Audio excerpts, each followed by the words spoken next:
To get into the crowd here without checking in for town meeting, please make sure you do that. Yes. Nice to meet you.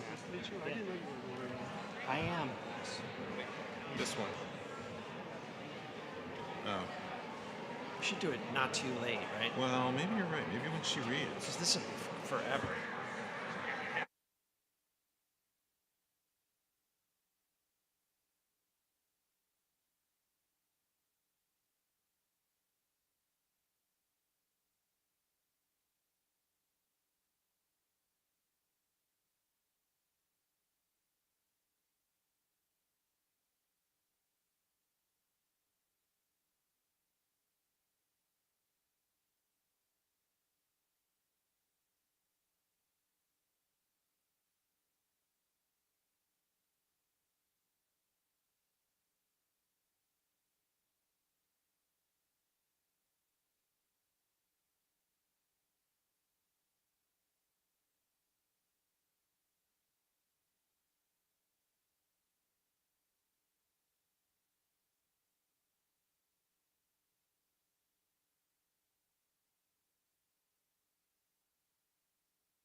Thanks for your patience, everybody. We're just letting everybody check in who's in line right now. It may take a couple more minutes.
Good evening, everybody. Thank you for coming. My name is Jeremy Eggleton. I'm the town moderator for the town of Hanover. Welcome to the 2024 Hanover Town Meeting. We are here to discuss the warrant that has been published to the public, and 6 questions of which were on our ballot voting, which is being tabulated at this time, and we should have results later in the meeting concerning offices and zoning amendments. And then the rest of it we're deciding here en masse as a body. This is the legislative body of the town of Hanover. So think of yourselves as Congress or the city council or whatever you want to call it, but you are a legislative body acting to make the law of the town of Hanover, as noticed in the warrant. I'd like to introduce Nancy Carter, Select Board Member, to offer the Pledge of Allegiance.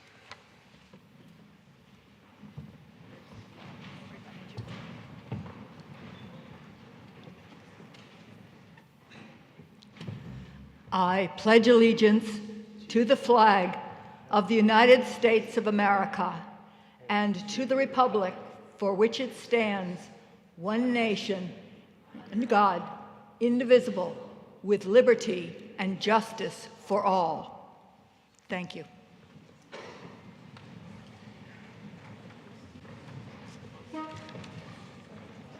The first question, always on the agenda, is moving the rules. We publish the rules in the moderator's message at page 18 of your Hanover Town Report. I'll take a motion.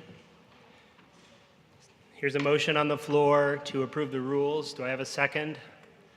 Here's a second over here. All in favor of approving the rules say aye. Aye. All opposed say nay. The motion carries. The rules are approved as set forth in the moderator's message. First article, and the way this procedure works is we'll introduce the article by having a select board member read the article, and then we'll introduce debate on the topic after a second, and then after debate we will take a vote on the article. So I'd like to introduce Joanna Whitcomb, Carrie Callahan, to read Article 7 for the body. Okay, thank you, Jeremy. Article 7 reads, to choose the following town officers to be elected by a majority vote. 1 advisory board of assessors for a term of 3 years. 3 fence viewers, each for a term of 1 year. 2 surveyors of wood and timber, each for a term of 1 year. Such other officers as the town may judge necessary for managing its affairs. So I hereby nominate the following persons for the following offices. Advisory Board of Assessors, 1 for a term of 3 years, John Brighton. 3 fence viewers, each for a term of 1 year, Robert Graybill, Matt Marshall, Sarah Packham. 2 surveyors of the wood and timber, each for a term of 1 year, Timothy Bent, James Kennedy. Such other officers as the town may judge necessary for managing its affairs. Thank you. Do I have a second on Article 7? Thank you. There's a second here in the front row. Any discussion on Article 7 regarding town officers? Town officers? Okay.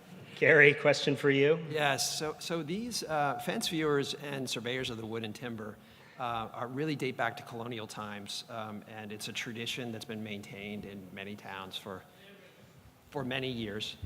But the fence viewers would adjudicate fence lines and property disputes. Surveyors of the wood and timber would make sure that a cord is a cord of wood. Further questions, comments, thoughts, concerns on Article number 7, town officers? Hearing none, I'll call the question. All in favor say aye. Aye. All opposed say nay. The motion carries. Article 7 passes.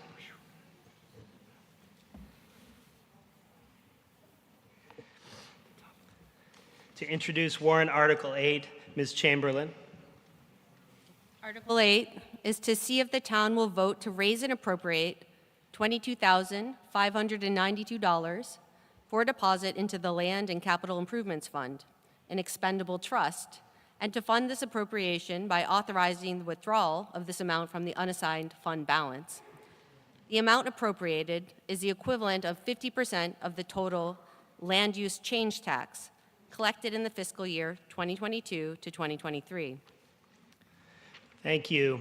Do I have a second on Article 8, please? I see a second in the back row. Professor Fowler.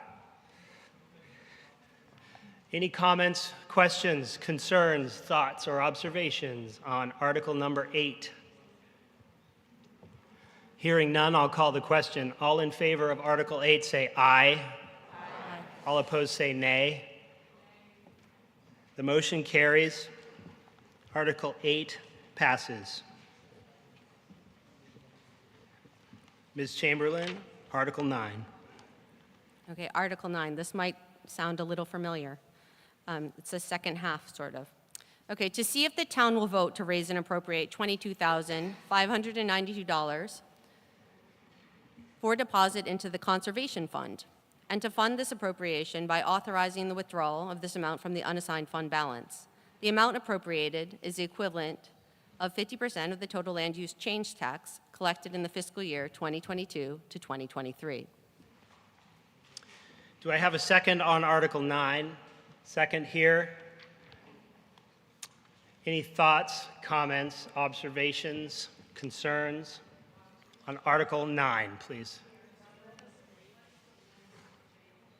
Oh, please scroll the screen if you don't mind, Alex. Thank you. Question here on Article 9.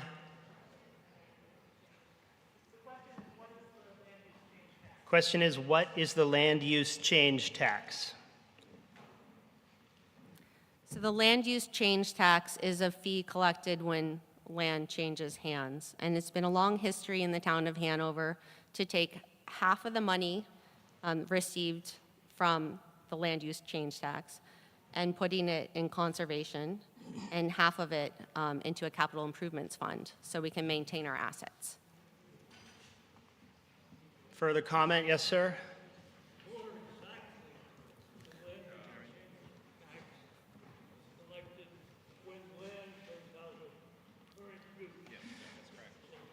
Yeah, the comment was, and for those who wish to offer a comment, it's very difficult to hear the human voice in a room like this, so we do, to the extent you're able, request that you stand to a microphone to make your comment.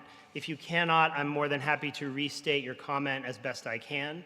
That particular comment was that, more specifically, the land use change tax is collected when a property that is in current use is converted back to non-current use. And so the person doing that conversion owes a tax to the town of Hanover. Half of that tax will be dedicated to the purpose articulated in Article 9, correct? Okay. Further thoughts, comments, observations? Hearing none, I'll call the question. On Article 9, all in favor say aye. Aye. All opposed say nay. Hearing none, the article passes. Article 9 is passed.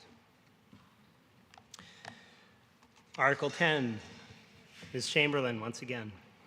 Article 10 is to see if the town will vote to raise and appropriate $34,135 for deposit into the Municipal Transportation Improvement Fund, a capital reserve fund, and to fund this appropriation by authorizing the withdrawal of this amount from the unassigned fund balance. This amount is equivalent to the total transportation fee surcharge for each motor vehicle registered in the town of Hanover of $5 per vehicle during the fiscal year of 2022 to 2023. Thank you. Do I have a second on Article 10? I see a second here in the third row.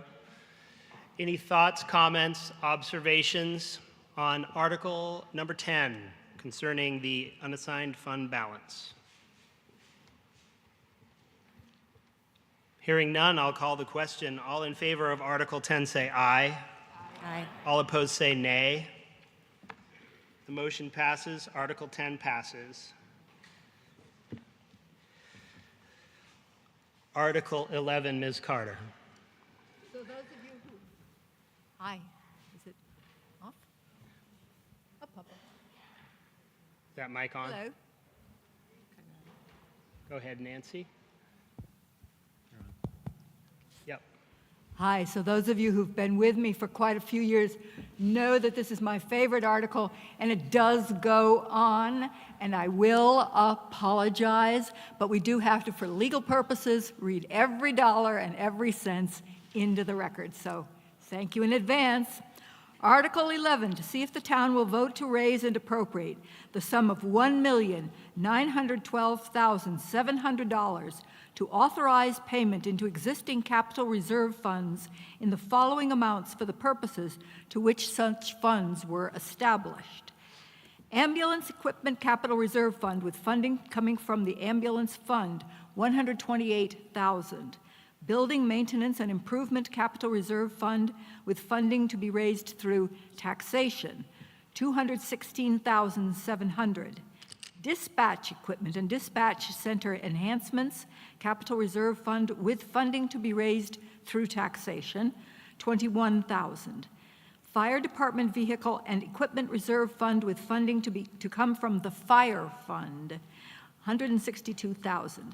Highway Construction and Maintenance Equipment Capital Reserve Fund with funding to be raised through taxation, $480,000. Parking Operations Vehicles and Parking Facility Improvements Capital Reserve Fund with funding to come from the Parking Fund, $84,000. Police Vehicles and Equipment Capital Reserve Fund with funding to be raised through taxation, $126,000. Road Construction and Improvements Capital Reserve Fund with funding to be raised through taxation, $67,000. Sewer Equipment and Facilities Improvements Capital Reserve Fund with funding to come from the Wastewater Treatment Facility Fund, $307,000. Water Treatment and Distribution Equipment and System Capital Reserve Fund with funding to come from the Water Utility Fund, $321,000. Thank you very much. Do I have a second on Article 11? I see a second here in the fourth row on the left. Thank you. Any thoughts, comments, questions, concerns? And when you stand, please do stand and identify yourself if you don't mind. Please, yeah, that would be great.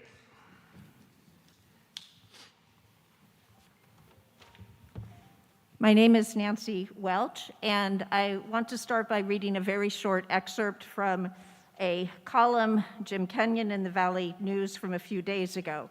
Quote, "A public airing also needs to occur outside a courtroom. People deserve an opportunity to question town officials about what went down on May 1st and why police willingly acted as Bylock's goon squad. Hanover's annual town meeting would be a place for residents to start holding police, the town manager, and the select board accountable for the use of taxpayer-funded resources in this debacle," end quote. For this reason, I have to vote no on all of the articles at this town meeting that involve police funding. We've had no accountability for our police for brutal behavior. We have had no accountability from select board for the events of May 1st and last October, including a release of public records that have been requested concerning the arrests of last October. So I have to vote no, despite the very good other municipal items that are listed here.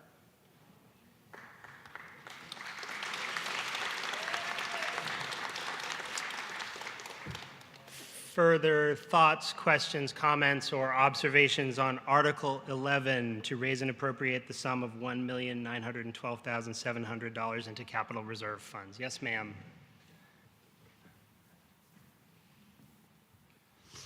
Is it possible to amend that article to remove policing from it? So you cannot remove policing from it. You could move to amend, and we could ascertain whether that amendment is a lawful amendment. So I move to amend. You'd have to articulate exactly how you would want it amended. I would like the article amended to exclude the policing in that. So to take the policing line out of the article, is that correct? So everything would remain the same except for the policing line. Okay, so it's a permissible kind of amendment, according to council. So Alex, can you take out the policing line from the article.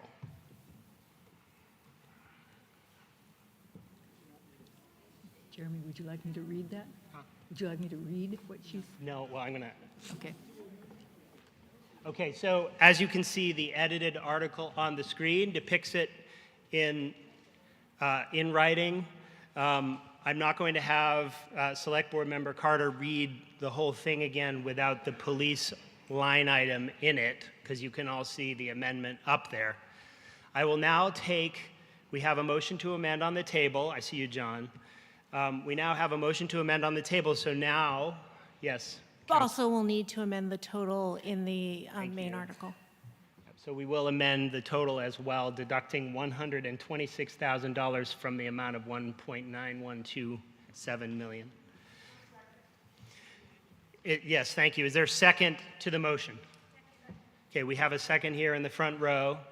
So we will now take comment, concerns, questions, observations on the motion to modify or amend Article 11 to remove the police line item. Sir, please identify yourself. I am Jacob. I'm a student here at Dartmouth. Jacob Markman. Thank you.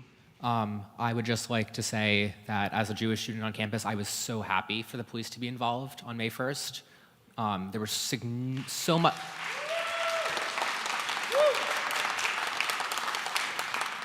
There was a lot of hateful chants coming from protesters. I saw what happened at Columbia. I saw what happened on other campuses, and I knew violence was a possibility. And I think the fact is that Dartmouth set very clear standards. You could protest, you could chant, you could sing, you could yell, whatever you wanted to do, but taking the step to put up encampments was a furtherance of possible violence, and that was not going to stand. And I'm very glad that police were there to make sure nothing happened. Thank you. And so bearing in mind, folks, again, happy to take comments, but we're focusing on the article before us. I appreciate all comments. We're going to give as much latitude as we can, but we do want to move things along. So further comment on the question of modification to remove the police line item from Article 11. Yes, ma'am.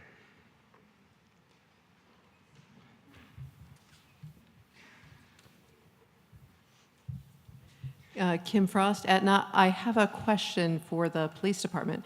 Were the Hanover police involved in that, or was that state police? Athos, do you want to tackle this? Go ahead from your mic. You got me?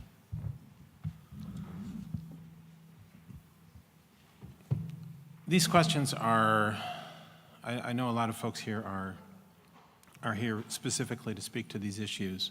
However, this assembly, town meeting, is a legislative body. This is the time to discuss and act on the amendments, the warrant articles that are brought before us as part of proceeding with the business of the town. The purpose of this meeting is to create the processes which will get the town moving for the next fiscal year and a lot of other policies as well, which are not fiscally based. Therefore, I suggest that this meeting is not the most appropriate time to discuss this. When is the most appropriate time to discuss this?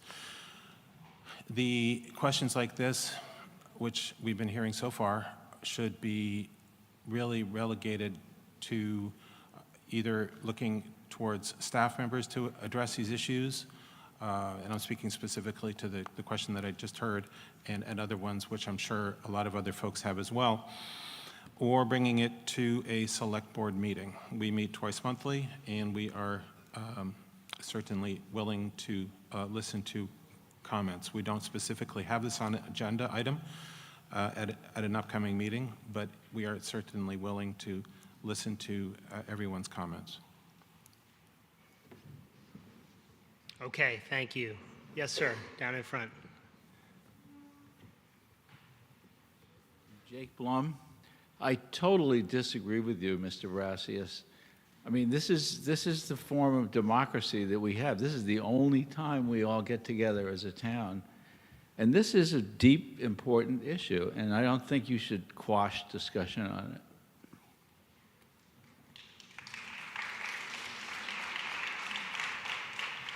Further questions, thoughts, or concerns? Mr. Acker. Thanks. Jeff Acker, Greensboro Road. I wonder if, I don't know if this is in the form of an amendment, but it might help move things along if the select board, instead of a vague, will take discussion at a meeting, which, if it's not on the agenda, is limited to a very small amount of time and wouldn't be well publicized and so on and so forth. Would the select board be willing to commit to actually holding a meeting specifically to discuss these issues that then might allow the rest of us to move along with tonight's business, knowing that there was a specific time in the future that we could have this conversation and get the answers that I think a lot of us deserve? And I think to say we're not going to talk about it without putting a real time to talk about it is going to be a problem, and we'll be here all night. And I, for one, don't want that. Thank you, Jeff. Am I on? Athos? Yeah, thank you. That's a great question. And I was being vague on purpose because there are two issues involved. One is certainly getting the item on the agenda, and two, would there be an action to come from it? I would foresee that this would be a public, I don't want to use the word public hearing because that carries certain regulations and statutes, but it's certainly a public listening session where folks could come to the select board meeting and discuss issues pertaining to what we're talking about. In particular, I believe it's policing. I was also being partly vague because we're going to have turnover on the select board, and I'm currently the chair, and we are going to be having a reorganization meeting on following Monday, and we may have several new board members, and we'll have to bring it up at that time. But speaking for the current board, we would certainly be happy and willing to set a meeting, but I can't do that right now. And I hope you understand why. Any further thoughts, comments, questions, and concerns concerning the proposed amendment to Article 11? Sir? Bob Keene, Hanover. Thank you, Bob. Would you kindly explain to us what the effect of taking this off of the item to vote on has to the issue that's being raised here? It seems to me this is a matter of moving money from one pocket to another that's been allocated at previous times anyway. So the question is the particular amendment, what is the effect of the amendment? Is that correct? What is the effect of the amendment as an impact on the issue being raised? Jeremy? Okay. Go ahead, Athos. So, as Select Board Member Carter explained, these 11 and 12, Article 11, let me just explain the purpose of this article. The town has reserve funds which we utilize for many, many, many different purposes. You can see several of them here and several of them in the succeeding article. The reason they exist is it's a mechanism that the state of New Hampshire allows us to incorporate into our tax policy so that we do not hit tax. We are setting aside money to be utilized for future expenditures. This allows us very nicely to even out tax changes over the years, so that we don't have, if we buy I'll use our most extreme example, our the tower truck, that we are the only town in the Upper Valley that has, and I know its price tag, I know it's exceedingly high. If we pay for that in 1 year, the tax rate would be absurd. So that's the purpose of these items. And we've already, for example, been placing money into the police vehicle and equipment capital reserve fund. We've been doing this for as long as I've been on the select board, which is about 20 years. The purpose of this is to even out taxes in a fiscally prudent manner for our taxpayers. It is something which is vitally important for the proper maintenance operations of the town. Further questions, comments, thoughts, or concerns on the amendment on the table to question 11? So, hearing none, we will now take a vote on the amendment. You're not acting right now to pass the underlying article, you are acting on the amendment. So a yay vote will favor the amendment. So a yay vote will adopt the amendment. A nay vote will reject the amendment. Does everybody understand? So all in favor of adopting the amendment, say aye. Aye. All in favor of rejecting the amendment, say nay. Nay. The amendment is rejected.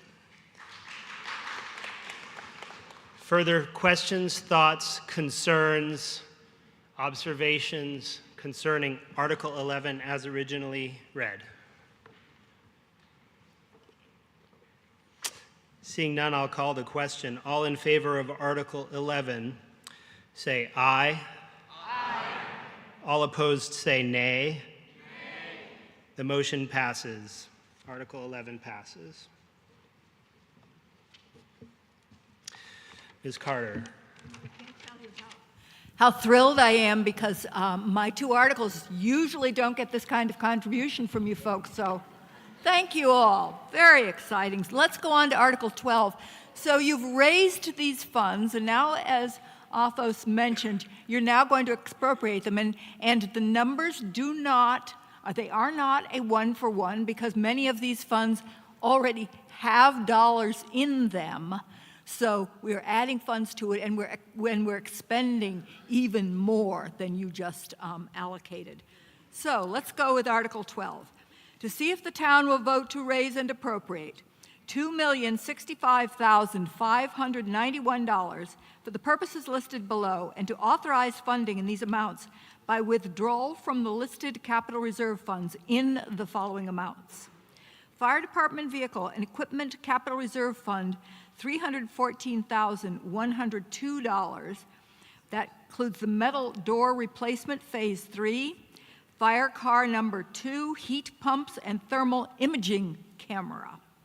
Highway Construction and Maintenance Equipment Capital Reserve Fund, $583,889, including a DPW fleet roadside tractor, Truck 15 F550, pickup truck 18 350, pickup truck 26 F350, pickup truck 4, which is a grounds truck, upgrade to an F550.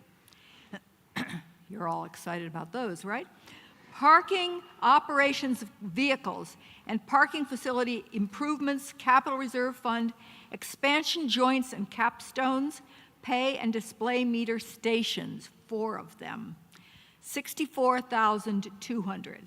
Police vehicles and equipment capital reserve fund, firearms and related equipment, Wi-Fi enabled police radios, $100,000.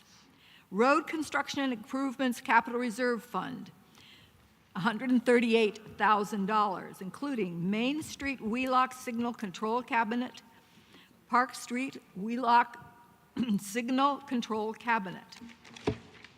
Water treatment and distribution equipment and system capital reserve, $292,400. Fund that includes a 1-ton utility truck and water meters Phase 2. Sewer equipment and facilities improvements capital reserve fund, $573,000. Water meters Phase 2, access road, cement trailer, LMG, UG power and fiber replacement. And you thought we were just mowing your cemeteries and plowing your roads, right? Pretty amazing. This will be a non-lapsing appropriation per RSA 32.7, and will not lapse until these specified purchases are complete, or June 30th, 2029, whichever occurs sooner. Thank you. Do I have a second on Article 12, please? I see a second in the back on Article 12, sir. Thank you very much. Any thoughts, comments, questions, concerns, and observations on Article 12? Ma'am, here in the back, and please state your name if you could when you get to the mic.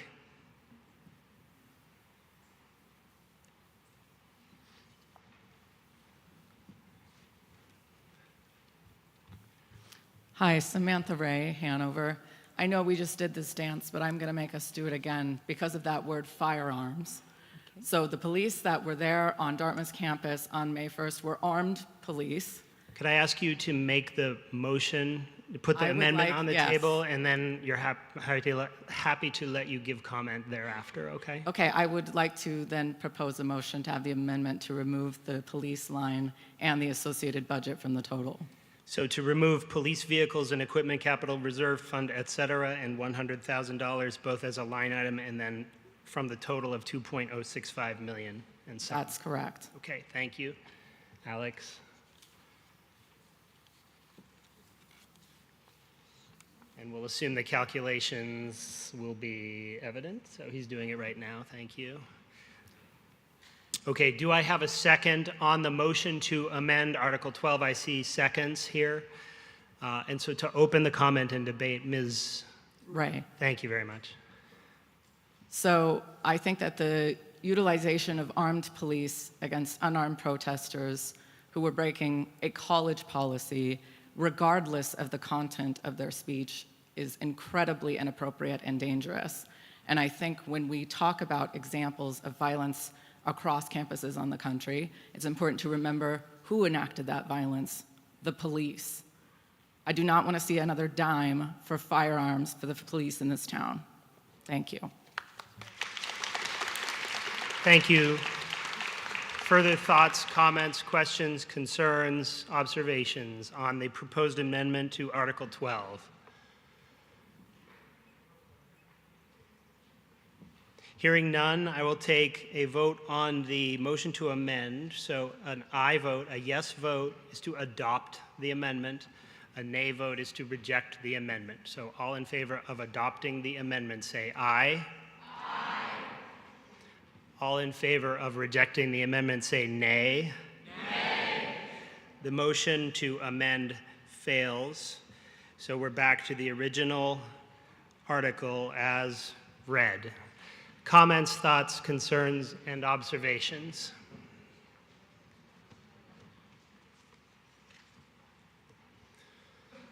Seeing and hearing none, I will call the question. All in favor of Article 12 as drafted say aye. Aye. All opposed say nay. Nay. The motion, thank you. The motion carries. Article 12 carries. And I'd like to introduce our chairperson, Athos Rasius, to talk briefly about a retiring board member. Hello, everyone. It's Athos Rasius again. Thank you for everybody coming out tonight. There's a very important person we must celebrate tonight.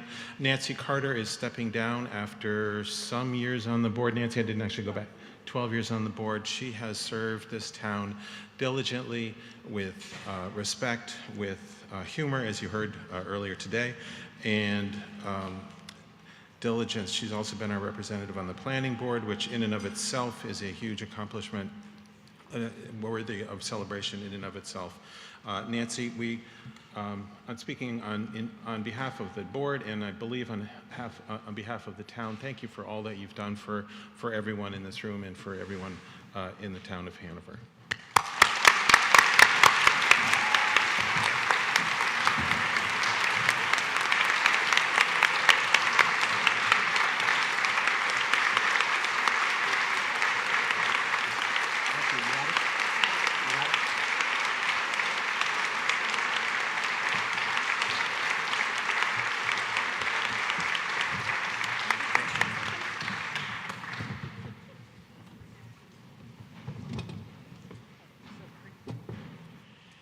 So this is a tough one because 12 years has gone by like that. I've obviously had a lot of fun. There have been many more wonderful moments than scary standing on the edge of the diving board moments. And I'm going to miss the men and women who are beside me. I'm going to miss the many men and women who are over in the corner. We haven't had a chance to introduce them. They are the people who work for our town department heads, and the folks who actually run this place. So it's been wonderful, and I will miss you all. I'm not leaving town. but you'll see much less of me. Thank you all very much.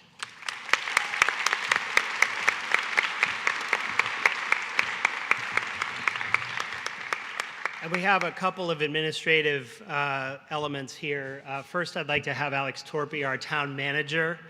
Welcome, Alex. Please introduce our department heads, if you don't mind. Thank you. Sure. Thank you, Mr. Moderator. So we've got a bunch of department heads and staff that are here and want to thank them all for the work that they do to make all of us up here look good. And so we've got a bunch of folks back there. I'm going to try and get everybody. So we've got John Sherman, our Parks and Recreation Director, Mike Gilbert, our, maybe let's do one big one at the end for everybody. Mike Gilbert, our Deputy Fire Chief, Doris Yates, our Community Nurse, Christina Hall, our Deputy Public Works Director, Kate, why doesn't everybody stand up for a minute over there? Come on, folks. We've got Katie Williams, our Human Resources Director, Charlie Dennis, our Chief of Police, Rob Hausman, our Director of Planning, Pete Kalbaki, our Public Works Director. I am so sorry we just met and I forgot your name. You work with Laura's law firm. Christopher and Laura are our attorneys. Please stand up. You help us a lot as well. Ruby Simon, Howe Library Director. Norm Bernache, our tax assessor. We also have Matt Upton, our labor attorney. We have Richard Schauer, who is the AFSCME union president. And I know we have Evan White here, who is also the fire union president. And also, we have Ellen, oh my God, Ellen, I'm so sorry. We have Ellen Bullion, our Finance and Administrative Services Director. I think I got everybody, but what would also be great, where's Corey? Where did Corey go? So Corey Stevens, our IT director, who I don't know where he went, is probably fixing the Wi-Fi. And Carrie Osgood and Donna Stender, also over there. Thank you so much. They have done a lot to put this meeting together. There's a lot of other people who I'm going to not do this right if I try to thank for doing town meeting. But maybe we have Tracy Walsh in our clerk's department, our town clerk, our supervisor of the checklist, who probably checked you in. Bobby Hitchcock, our town clerk, our select board members, obviously. And maybe we can do a quick thing just because this is a community that has so many people who are involved on a volunteer basis. If you're on a board or committee, if you would just stand up, please, as well. I see I see a whole bunch of you out there. If you're on a board or committee, please stand up and just thank you.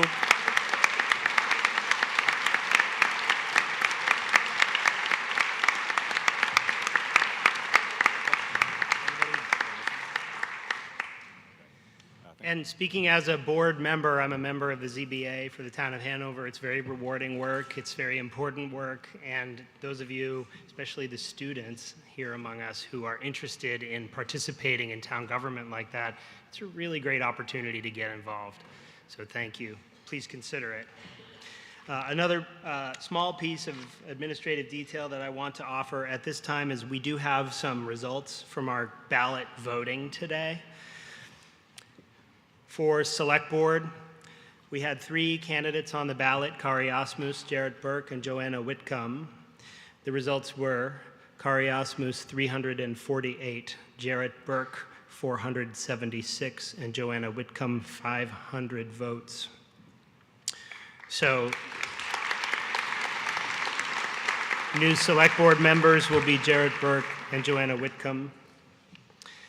Moderator, 631 votes for me, so.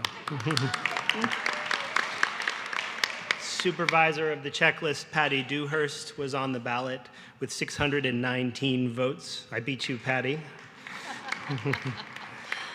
Trustee of the trust funds, John Stebbins, earned 621 votes to become trustee.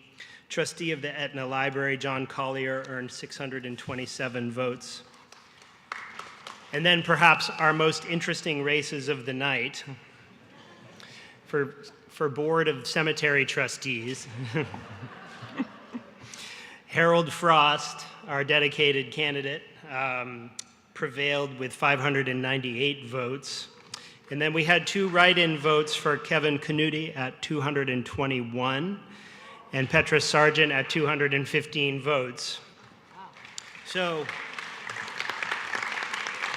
to explain what that all means, we have now populated a Board of Cemetery Trustees. And that will have significance later on tonight. So stand by for the excitement. With respect to the zoning articles that were on the ballot today, Article 2 passed. It was a zoning amendment passing 630 to 70. Article 3, another zoning amendment, passed 634 to 54. Article 4, another zoning amendment, passed 577 to 135. Article 5, another zoning amendment, passed 599 to 97. And finally, Article 6, another zoning amendment, passed 604 to 89. Thank you, everybody.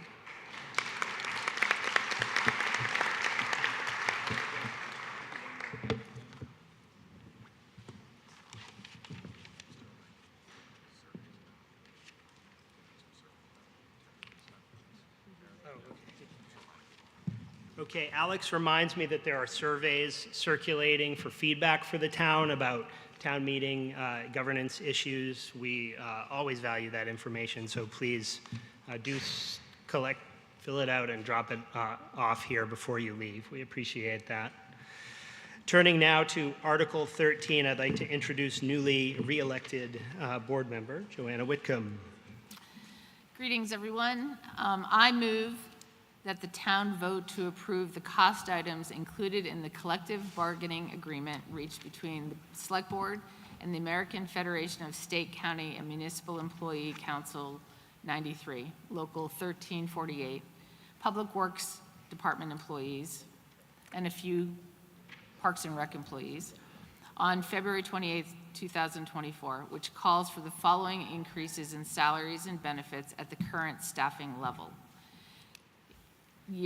Estimated increase. Years 2024 to 2025, $171,768.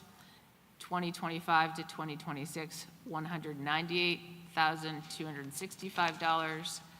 And in 26-27, $225,406.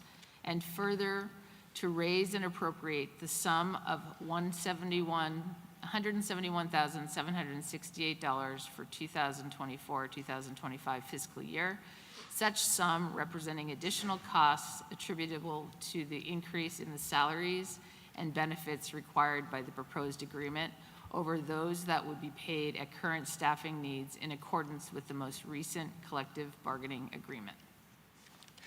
Thank you. Do I have a second on Article 13, please? Yes, I see a second in the back.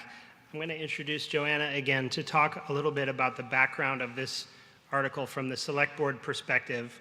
And then I'm going to introduce Greg Snyder from the Finance Committee to talk about the Finance Committee position on this issue. And then we'll open up the floor to general comment.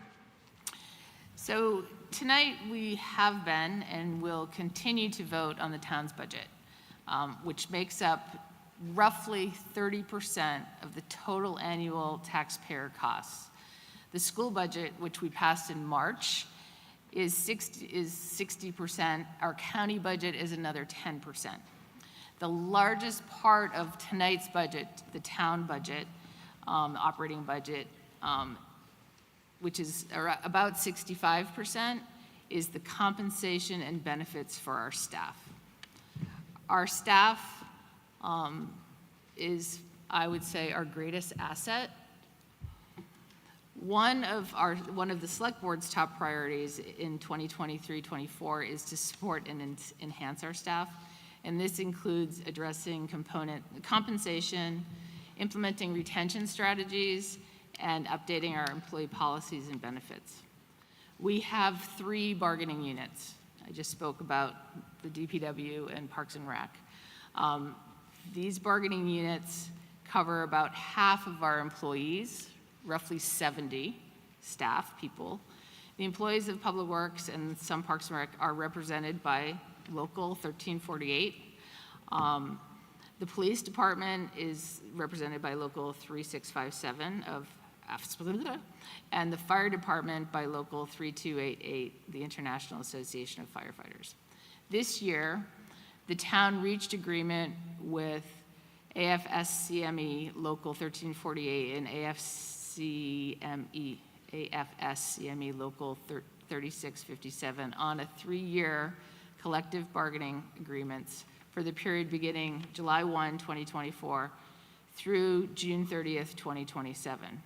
We also agreed, we achieved a 2-year agreement with IAFF Local 3288 for the period beginning July 1 to 2024, ending June 30th, 2026. The contract negotiations starting point was largely based on feedback received through the town's retention and recruitment study, which we conducted in 2023. It included participation not only with our union staff, but our non-union staff, and which resulted in the proposed updates that are included for not only union, but also for non-union staff in the FY25 budget. The town took a collaborative approach to working with the union and non-union employees this year. Our town manager, Alex Torpe, and our HR director, Katie Williams, held over 6 meetings with staff to discuss compensation and benefits, and also the importance of maintaining fiscal responsibility and operational efficiency. This helped the town understand the unique needs of each union and our non-union staff, which resulted in the cost elements that I'm going to share in each article. So this is the first of 3 articles on union contracts. The costs associated with the warrants this year will appear different from years prior. This is due to 2 things. One, there's a change in how the calculations of what was included starting in FY24 last year, and due to the multi-year contracts this year.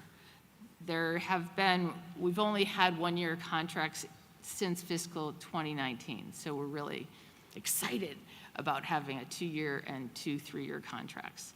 So when it comes to Article 13, specifically with bargaining unit, with Public Works, the Parks and Rec, there are 3 categories of things that we worked on: wage adjustments, benefit updates, and some other cost items.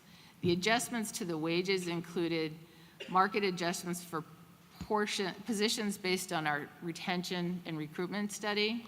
We separated out the COLA and the merit systems and created a new we're in the process of creating a new merit system with new townwide goals and reviews.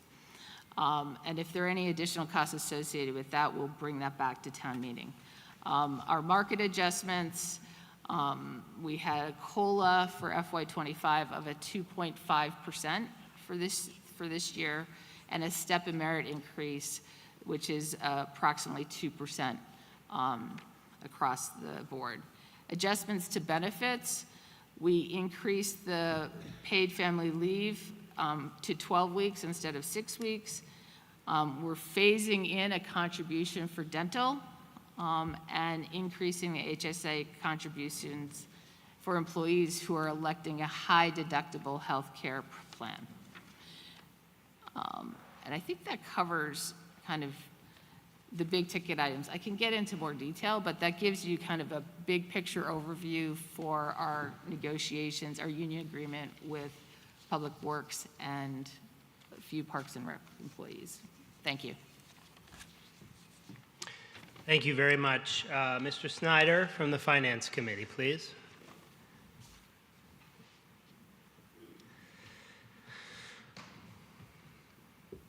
Thank you very much for this opportunity to speak on behalf of the Hanover Finance Committee.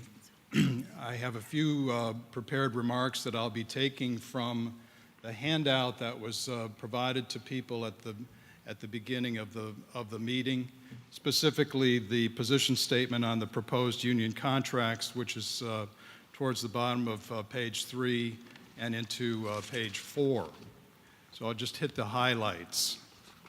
During a public meeting on April 25th, 2024, the Hanover Finance Committee voted 6-0 with 1 absent, not to endorse the contracts as presented in warrant articles 13, 15, and 17, and that should any of the contract articles fail, we take the position that its corresponding special town meeting warrant article should be approved as found in warrant articles 14, 16, and 18. First and foremost, committee members underscore their appreciation for the good work and dedication of union employees. These staff members do extraordinary work day in and day out to keep us safe and our town running smoothly.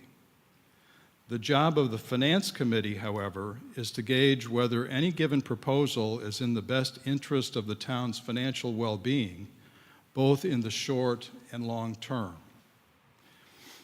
We had three chief concerns with the warrants.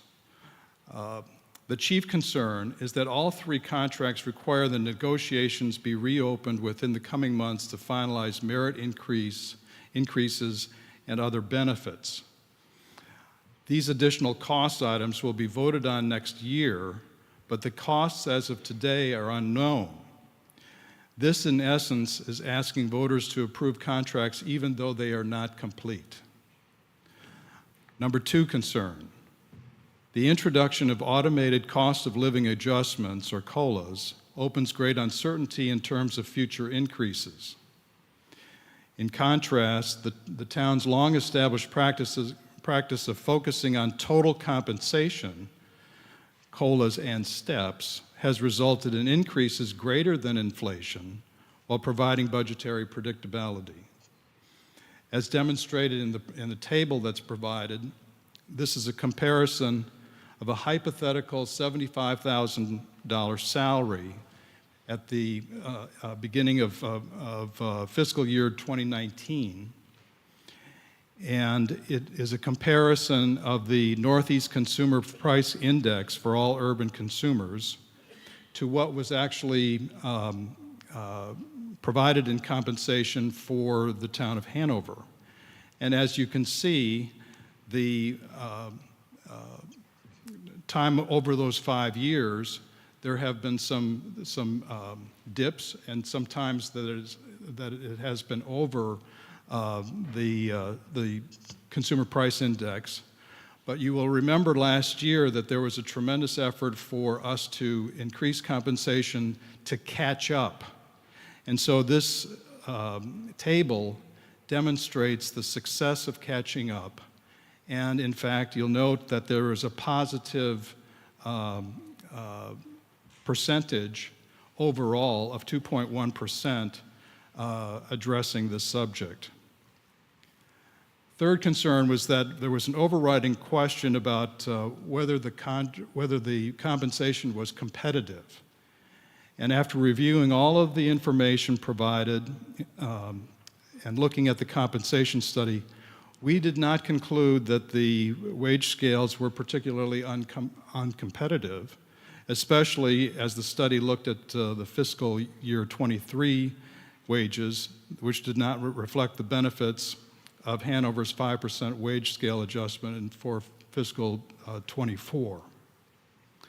So in closing, the committee is raising a caution flag and has taken the position that the following warrant article, which should allow for a second vote at special town meeting, should be approved, and in so doing, hopefully achieve the dual goals of better information for voters and a new contract for employees. Thank you very much. Thank you, Mr. Snyder. Before we take comment from the floor, I'm going to introduce Mr. Callahan to speak once again, offer a couple of comments. Carrie, before you speak, I wanted to emphasize what Mr. Snyder had mentioned there, which is what we have three articles that concern collective bargaining, Articles 13, 15, and 17. They have accompanying articles at 14, 16, and 18, which basically say that if the town rejects any of the three collective bargaining articles, then it may approve a special town meeting for consideration of that particular issue at a later date. So I just want you all to bear that in mind as we go through these next steps. Carrie? Yeah, thank you, Jeremy.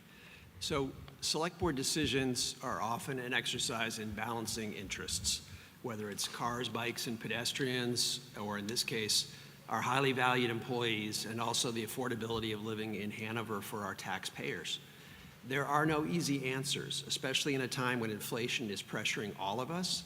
But there is much that is good in these contracts, including addressing pay inequities, fixing on-call pay, expanded benefits, and even a move toward a merit-based system in the context of revamped personnel policies. How we got here was not easy and arguably flawed. There was very significant effort on the part of the unions and town administrators to engage in a novel process that ended up going right down to the wire. In fact, the select board only saw the full contracts on April 5th up against the statutory deadline for approval. One member abstained for lack of time to review the documents. Others regretted not doing so. The select board, having responsibility for the overall process, is ultimately at fault for this process. It was not our finest hour. It is understandable in many respects that the Finance Committee has recommended against these contracts. Process may have been a contributory factor as well as some aspects of the contracts themselves. In this, again, the Select Board bears some responsibility. But as to big picture Select Board responsibility, our ultimate responsibility is to support both our town employees and our citizens. Should these contracts not pass, we will nonetheless do all that we can to ensure that our union and non-union employees feel fully supported in this process and that the concerns of our citizens are fully vetted and heard. How we would balance all of that is what makes our select board job both challenging but also rewarding. Thank you. Thank you very much, Mr. Callahan. Any thoughts, comments? Wait a minute. Do we have a second on this? I think we do have a second. We had a second on that. Okay. Do we have any thoughts, comments, observations, or remarks concerning Article 13? Article 13, sir? Michael Wales, Hanover. I just had a quick question for all of these personnel articles. I don't see how many people are infected by these. Am I missing an FTE count in any of the information we have provided? How many people affected, correct? Yes. Yeah, thank you. So out of, in the 3 collective bargaining units, there's about 70 employees, and if you give me 1 second, we can pull up the exact number for each, although we've got some union reps here, they might not know, they might know off the top of their heads, but it's, we have about 140 benefits eligible staff, 199 staff altogether, and half of those benefits eligible staff, so about 70 staff are in the 3 different collective bargaining units for 13, 15, and 17. Does that help? Ellis Rolette, 32 Penn Road.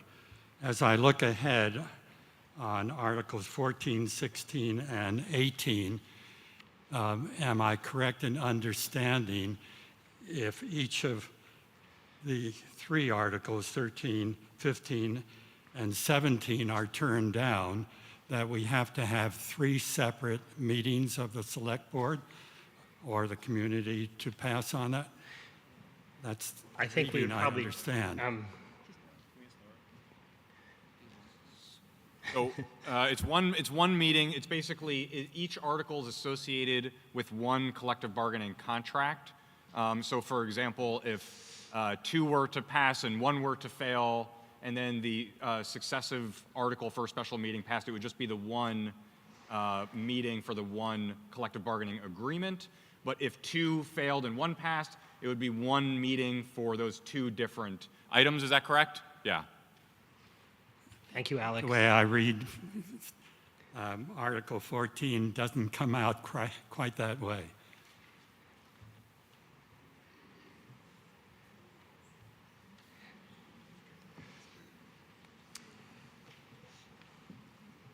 Sir. Hello.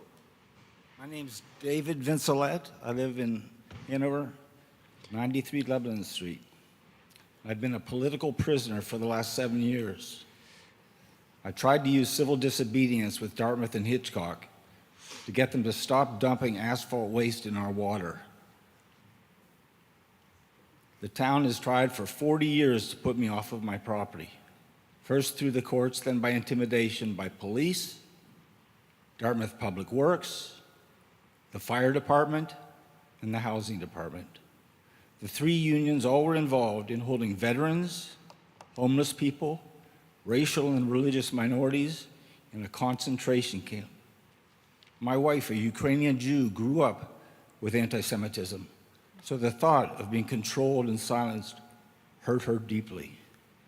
I support the contract, but internal investigations need to be addressed for past crimes.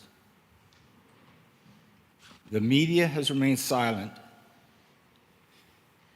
and word of our 25-and-a-half-month imprisonment and of the officials involved, 13 town officials who knew we were being held in violation of our constitutional rights, were silent. I have tried to speak at select board meetings, but I know they are not well attended. As a retired officer, I have sworn duty to protect and defend the Constitution against all enemies, foreign and domestic. So help me God. Thank you, Mr. Vincelette. Any further comment, observation, questions, or concerns concerning Article 13? Yes, ma'am. State your name, please. Kim Frost, Edna. I have a question from the Finance Committee report. So there's a statement that about the essentially inequality, so the growth in wage inequality. So I know we've seen this with the school board over the years. I'm not sure if we've seen this with the town staff as well. But the statement here says, to the extent that some of the beginning wages are below average, the new contract provisions do not strongly target this end of the wage scale and hence do not ease the difficulties currently experienced by the town in hiring entry-level employees in an extremely low unemployment environment. Instead, the contracts add steps at the top end of the wage scales where compensation is already very competitive. I'm wondering if someone could speak to those discrepancies. It's something I think there are a lot of people in the room who are concerned about the growth in inequality, and we would like to see those people at the bottom of the wage scale be supported as much as possible. Alex? Sure, yeah, I appreciate that question. That was a pretty high priority in all of our conversations with our non-union staff and our union staff alone. As was mentioned before, last year, we ran about 60 or 70 meetings with all of our employees through a 6-month process, meeting in small groups and departments, and then bringing representatives from each of those departments to a larger meeting and working through all of the different issues that people brought up throughout that process. A couple different things that I'll throw out there regarding compensation and pay equity. So one is that in 2022, we did a survey of a bunch of our staff, which was part of the impetus for kind of doing the broader study that we did last year, and 13% of respondents, which is about half of our staff filled out that survey, 13% of our staff felt that they were paid fairly compared to other communities in New Hampshire, 13%. And 90% of employees in that survey identified that more time off would be valuable, and 80% that they wanted to see an improved work environment. When we hired and worked with UMass Boston's Collins Center for Public Management to review a bunch of market data, about 18 different municipalities that we consider sort of competitors to Hampshire, which includes municipalities in the region in New Hampshire, but also similar sized communities in other states. There's no other, for example, town in New Hampshire that has a large private college. So we wanted to do some apples to apples comparisons. Just in the 3 collective bargaining units, out of the 70 individuals that we mentioned are in those 3 collective bargaining units, that market data, which had some limitations to it for sure, found that 21 positions in those just the 3 bargaining units alone had a starting salary that was below the market average, and 2 of the positions, the starting and ending salary was below the market average. In Hanover, the top pay of our department heads is very competitive compared to the other communities that we looked at, but the bottom of the wage scale was not competitive. I would say I can kind of go through some stats and data about where we put some of the money. For example, in Article 13, you'll see that market adjustment in the first bullet point in the cost items. That went to the 10 lowest steps on the scale, and we have a 22-step scale. So that's the people that are at the lower end of the wage scale. But I think rather than going through all of that, the real kind of proof is in the pudding. We had a multi-month long negotiation process with our 3 collective bargaining units. We discussed the value of trying to push more money down to folks lower on the pay scale. They agreed with a lot of that, and we have 3 contracts that were ratified by each of the 3 collective bargaining units. So I think if that was the case and the unions did not agree, or I should say if the unions agreed that we weren't putting money in the right place, they wouldn't have ratified the contracts and we wouldn't have something in front of us. So there was a lot of agreement amongst the select board, amongst town administration, department head leadership, and union leadership. We all agreed that we needed to bring up some of the pay at the bottom end of the scale a little bit. So as we go through the different articles, 13 and not as much 15, but 17 as well, you'll also notice a couple other new cost items. So for example, a pay differential for people that work a midnight shift, and those are hourly employees that tend to be lower on the pay scale. So there's a couple things that are explicitly directed to employees lower on the pay scale, and then there's a couple things that benefit employees lower on the pay scale, but they don't necessarily say that in the bullet points. And I would again say from our perspective, you know, this is something we talked very openly about with all of our non-union staff and our union staff, is that we were trying to reserve some of the money to create market adjustments to move down. We wouldn't say we're done with that process, but that what we presented here is a really is a step in the right direction from our perspective. Thank you. Any further thoughts, questions, concerns, or observations on Article 13? Mr. Christie?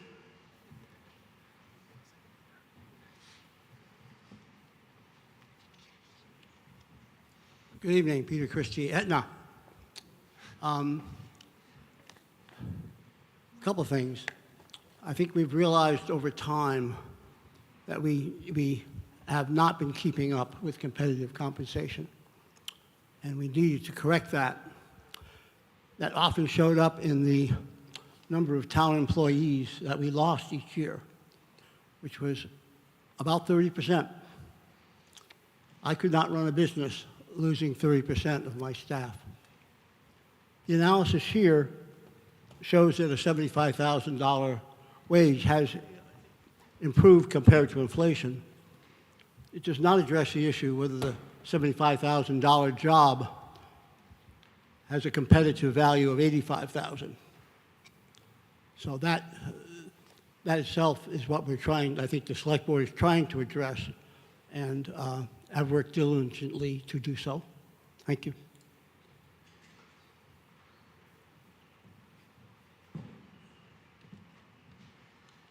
Thank you. Like many of you, I'm hot, so trying to get some water. Anyway, thank you, Mr. Christie, a man who couldn't, who had to come back and talk about finance. We love it. Mr. Christie, former Select Board Chairman.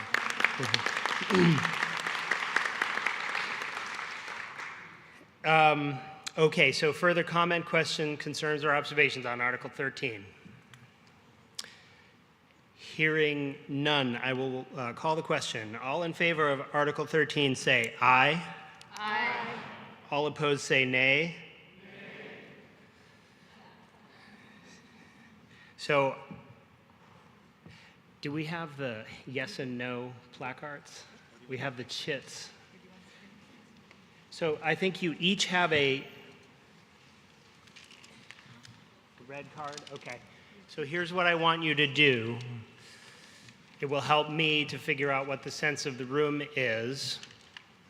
If I could see everybody who's voting aye to approve Article 13, there's a pink item in your hand. I'm going to ask you to, don't hold it up yet. I will ask you to hold up that pink item for me, okay? All in favor say aye. Aye. Okay, keep them up in the air for me. Okay, now lower them. Those of you who are voting against Article 13, this is a nay vote. Please raise your pink item. Okay, the ayes have it. Article 13 passes. Thank you very much, everybody. So the particularity of our warrant requires us to vote on Article 14 because we have to vote on every article as a matter of law. It has now been mooted, in a sense, by the passage of Article 13. So even if you vote for Article 14, there will be no special meeting to consider Article 13 again. So I'll let you decide how you want to vote on that. But I do have to ask someone to, I'm sorry, Laura. Yes? it, or, oh, sorry, you could table the article or pass over the article if you so chose. Oh, great. Well, on the advice of counsel, I'm going to move. It's a vote on the, all right, well, we'll pass over Article 14 in light of the fact that Article 13 was passed, therefore mooting the whole point of Article 14. So, thank you. Joanna, Article 15, please. Yes, I move that the town vote to approve the cost items included in the collective bargaining agreement reached between the Select Board and the International Association of Firefighters, Local 3288, on April 4th, 2024, which calls for the following increases in salaries and benefits at the current staffing level. Year 2024 to 2025, estimated increase is $117,085. Year 2025, 2026, $71,459. And further, to raise and appropriate the sum of $117,085 for 2024-2025 fiscal year, such sum representing additional costs attributable to the increase in the salaries and benefits required by the proposed agreement over those that would be paid at current staffing levels in accordance with the most recent collective bargaining agreement. And just to, so I'm not, oh, I need a second, sorry. Do I have a second on Article 15, please, sir? Thank you very much, in front. Finish your comment on Okay. Article. I won't restate what I did in terms of kind of giving you the sense. We've had a discussion on that, but I will say that, so this is a 2-year contract with our firefighters. We've adjusted we've made market adjustments to basically at 2%, which is a one-time adjustment for all union members. We have a COLA, which is cost of living increase in this year of 2.5% and next year of 2%. And there's an existing step and merit increase of 2% in this fiscal year. And that'll be awarded on the employee's anniversary. No changes to benefits. We have added a 20-hour vacation sellback provision.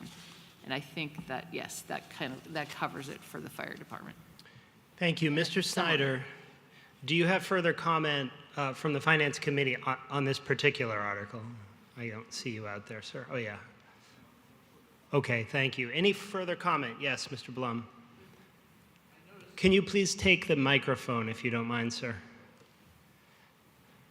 I noticed that almost all the other items that had multi-year appropriations in the future had an increasing amount during those 2 or 3 years, and the fire salaries, the increase went down. Why?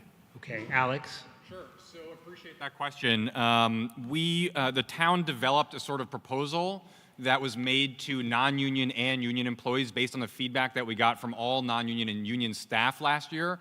We brought relatively similar initial proposals to all 3 collective bargaining units with the idea that we were going to tailor each of those down based on what their specific needs were. And this was the direction the conversations went with the fire union. So this was the based on back and forth that we went through the negotiation process between the town and the fire union leadership. And this was again the place that we landed on that all parties were most comfortable with. Mr. Blum? Happy with a smaller increase the second year? Yeah, this is the proposal that the fire union ratified and supported. Further comments, questions, concerns? Yes, sir. Jim Rubens from Aetna. Question to the Finance Committee. Thank you for this very helpful chart with the red line and the green line showing the differential between the CPI and the total town portion of the spending. We heard testimony that about 65% of the town portion of the budget is wages and salaries, right? Right. Yes. Yep. So what portion of the differential between, over the years on this chart, what portion of this differential between the red line and the green line is occupied by increases in town salaries and benefits, wages, salaries, and benefits?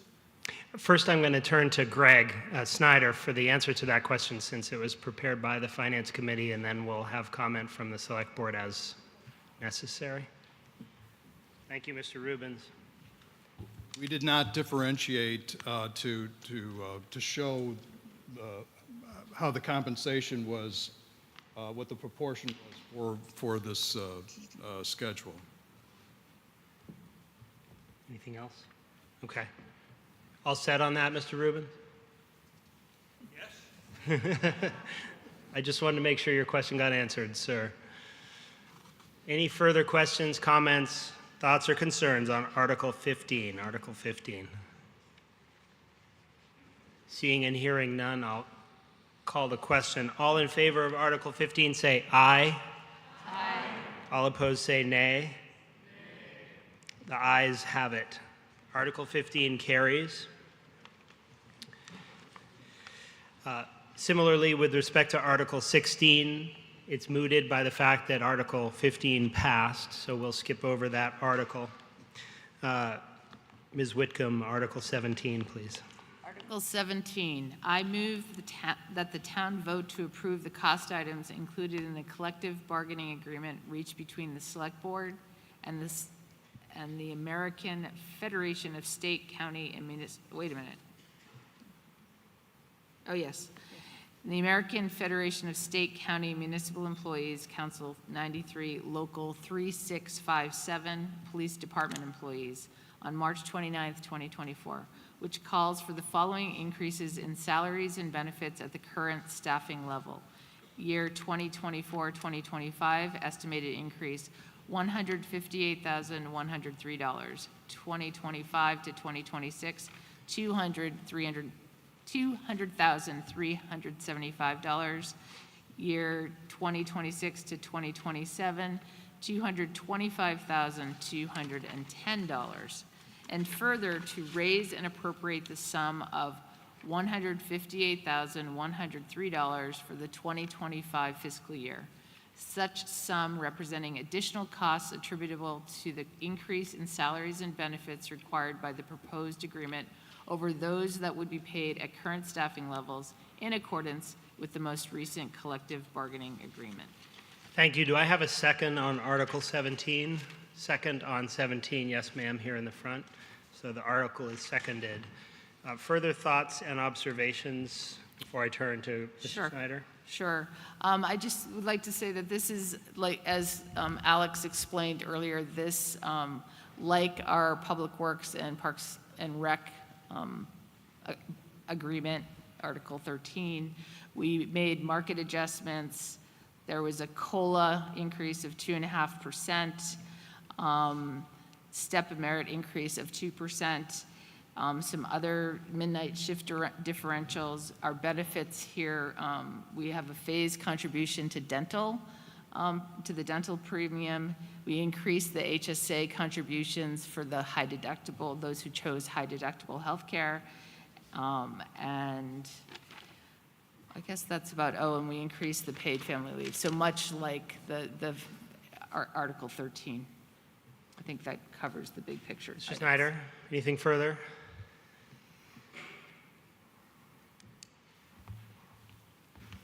I'd simply reiterate that we looked at all of the information available to us in detail, and we came to the conclusion unanimously, with one being absent, on the recommendations that you have heard from me about, based on the three concerns that I've highlighted.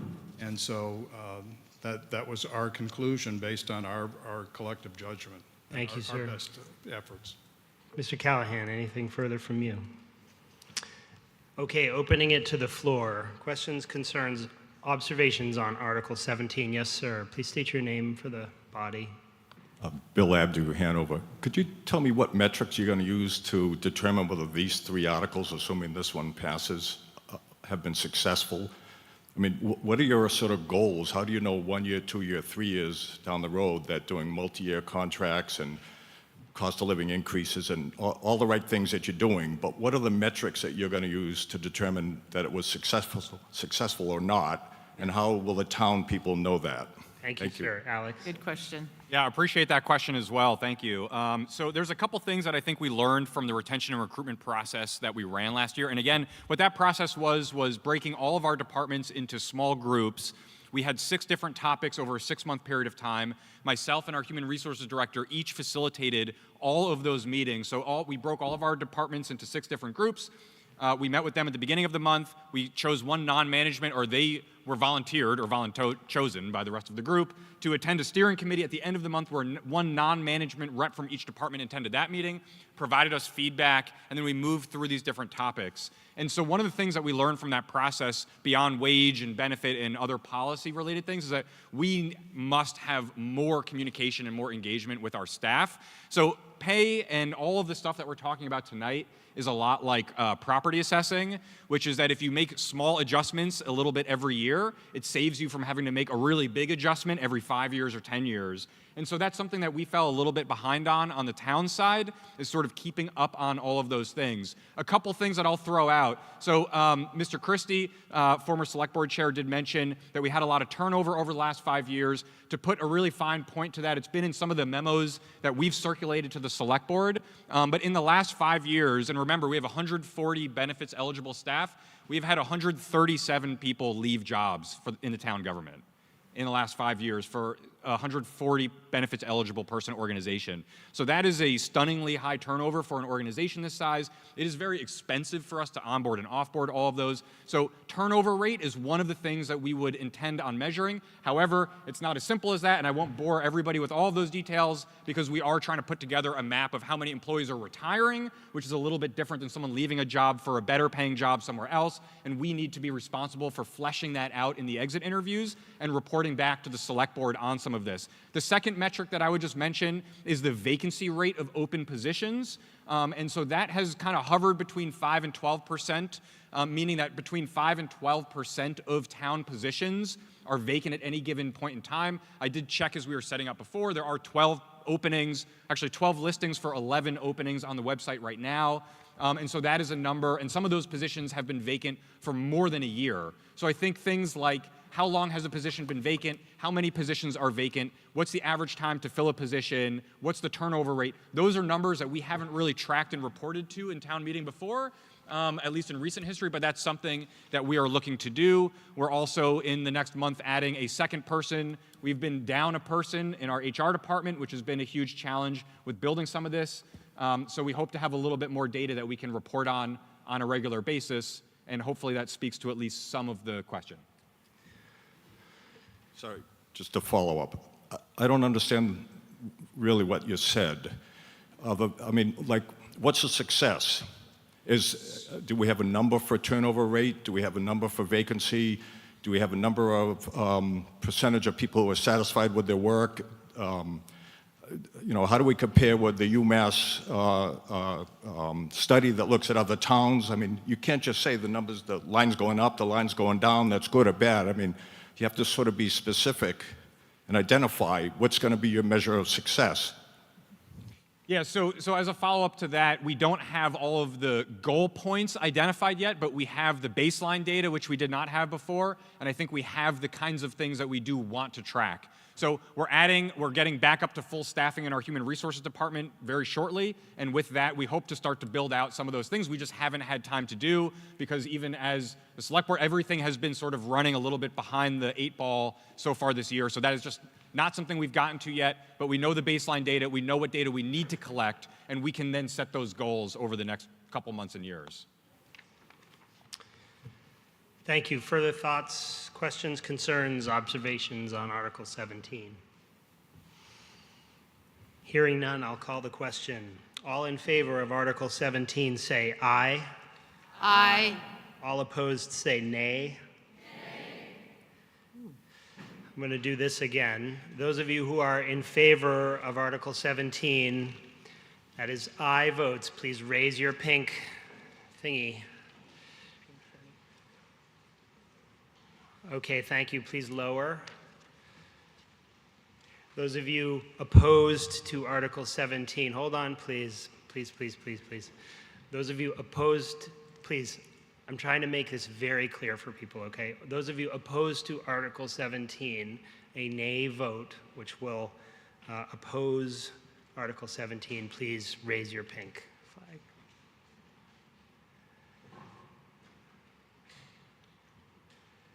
The ayes carry. Thank you. Article 17 passes.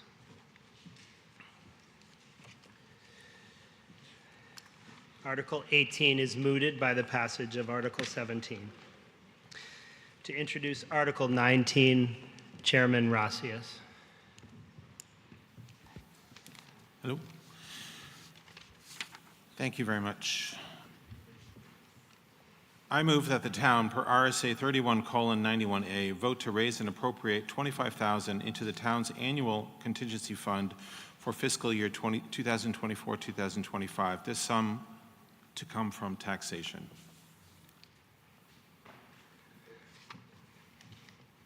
Do I have a second? Second on Article 20. I'm sorry, Article 19, please. Article 19. I have a second on Article 19. Any, do you want to speak a little bit on Article 19 Yes, thank you. first, please? Thank you. Mr. Moderator. Just to look at RSA 31:91A, the contingency fund, this is something that we are setting up this year. And just to quote, every town annually given by an article on the warrant may establish a contingency fund to meet the cost of unanticipated expenses that may arise during the year. Such fund shall not exceed 1% of the amount appropriated by the town for town purposes during the preceding year, excluding capital expenditures and the amortization of debt. And obviously, $25,000 is not close to 1% of our annual operating budget. This is an initial deposit into this fund that we anticipate will be useful over the future and hopefully will spread out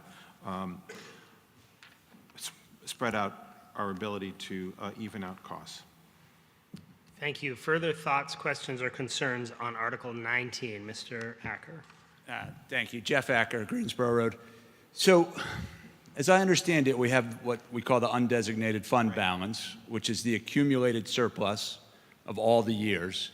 So essentially the excess taxes that have been collected through all the years, which the town keeps.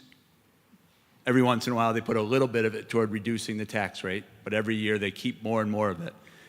So there's already a contingency fund, which I believe, I'm not sure if anybody really knows the numbers. I tried to find it in the report and couldn't, but it has several $100,000 in it if I remember correctly. I'm going to address that in my next article, yep. Okay, but I just don't understand why we would take, it's almost embarrassing to say in a $31 million budget, we're going to have a $25,000 contingency fund. It's such a small amount of money, it almost is like, well, we're just going to grab this $25,000 because the state allows us to do it. We already have several $100,000 in a contingency fund.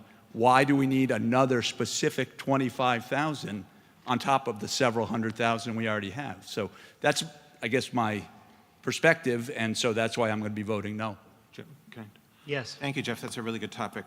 Alex, would you be able to talk to the differences between the two funds? Because it is a little confusing. Sure. Happy to do so. And they are two different, very different things. So the undesignated fund balance, which has a larger balance, and I can read out that number in a moment, and the contingency fund are two totally separate things. The contingency fund was created last year.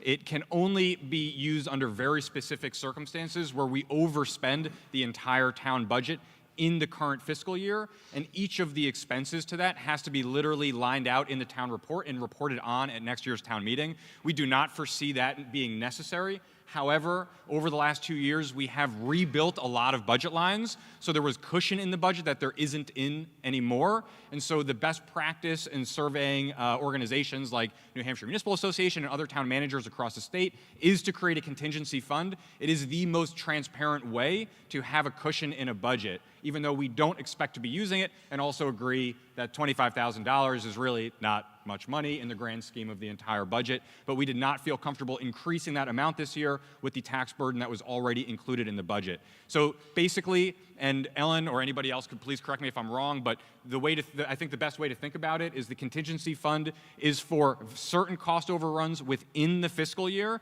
The undesignated fund balance, we don't know what that balance is until the end of a fiscal year, and then the audit is completed, and then we know what that balance is. So really that can only be used in future years in the way that you described, Mr. Acker, for a number of different things the select board is authorized to do with that money. But the contingency fund is if in this year we overspend the budget and we need additional cushion, which again, we do not think is likely, and $25,000 will not get us very far.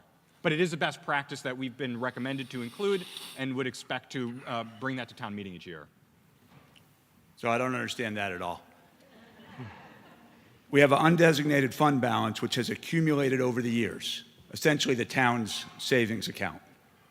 Are you saying that we can't spend that money until next year? I thought the undesignated fund balance was specifically for the rainy day fund when an unexpected expense came up in this year that wasn't in this year's budget. That's why we keep having that rainy day fund. If we can't use the rainy day fund to fund this year's unexpected expenses, then what's the point of it? Give it back to us. But if you can use this year's rainy day fund, this year's undesignated fund balance for this year's unexpected expenses, then we don't need the $25,000. And I don't understand what expenses could you use the $25,000 for that you can't use the undesignated fund balance for? Specifically, what expenses? So just making sure we're going through me. It's not about me, but Alex, go ahead. Thank you. The quickest answer, and I don't mean to be flip, is all of it. There's nothing that can be charged to the undesignated fund balance in a current fiscal year. That is not a pocket of money that we have authorization from town meeting to spend. It's very common and definitely a financial best practice, private sector, public sector, to not have $0 basically in your bank accounts. And so the undesignated fund balance, the select board has a policy that they set to keep that number about 10 to 15%.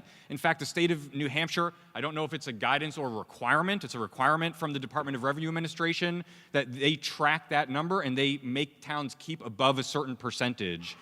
But that's not money that we have authorization to spend in that given fiscal year. So we report on that every year. It does collect.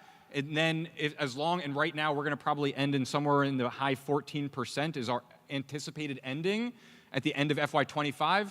And that is within the select board's policy of keeping that account between 10 and 15%. But again, that account cannot be, we don't have authorization to spend any money from that, not $1 from that, on anything during the current fiscal year. And that isn't a Hanover decision, that's a state of New Hampshire regulation. The contingency fund is not replacing the fund balance, but it is replacing the additional cushion that used to be in some of the budget accounts that isn't there anymore. So it's a more transparent way that we've proposed to track if there are cost overruns, which again, we don't anticipate in the future. I hope that was a more clear explanation.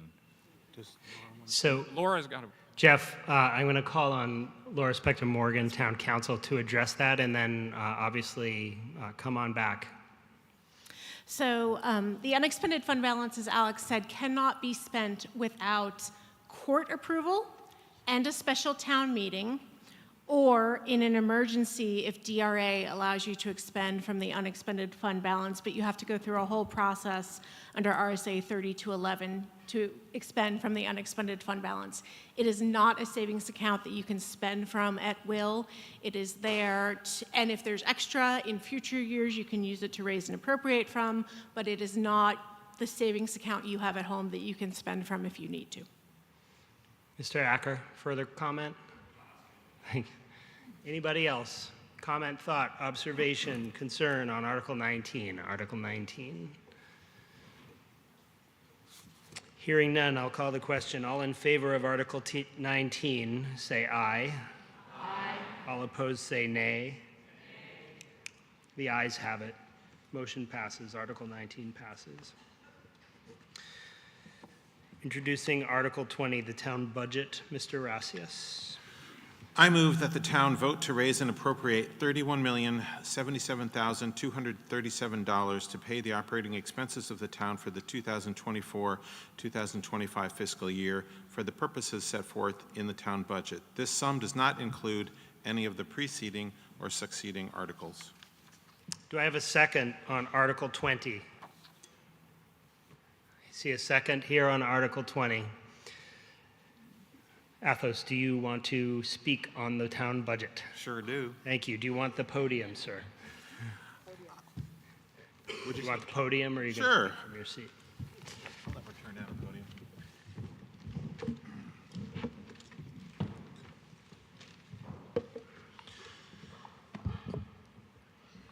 I intend to provide a summary of the Hanover Town budget, highlighting its main drivers, new additions, purposeful omissions, and the impact on the future. In addition, I'm going to look beyond the numbers at the priorities that drove the creation of the budget. The town of Hanover's budget guidelines emphasize the importance of balancing citizens' needs with financial feasibility. Key objectives include maintaining high-quality services cost effectively, adequately funding long-term liabilities, and investing for the future. These, as we've already discussed several times tonight, these guidelines prioritize competitive compensation for town staff, prudent reserve management, and thoughtful consideration of new initiatives.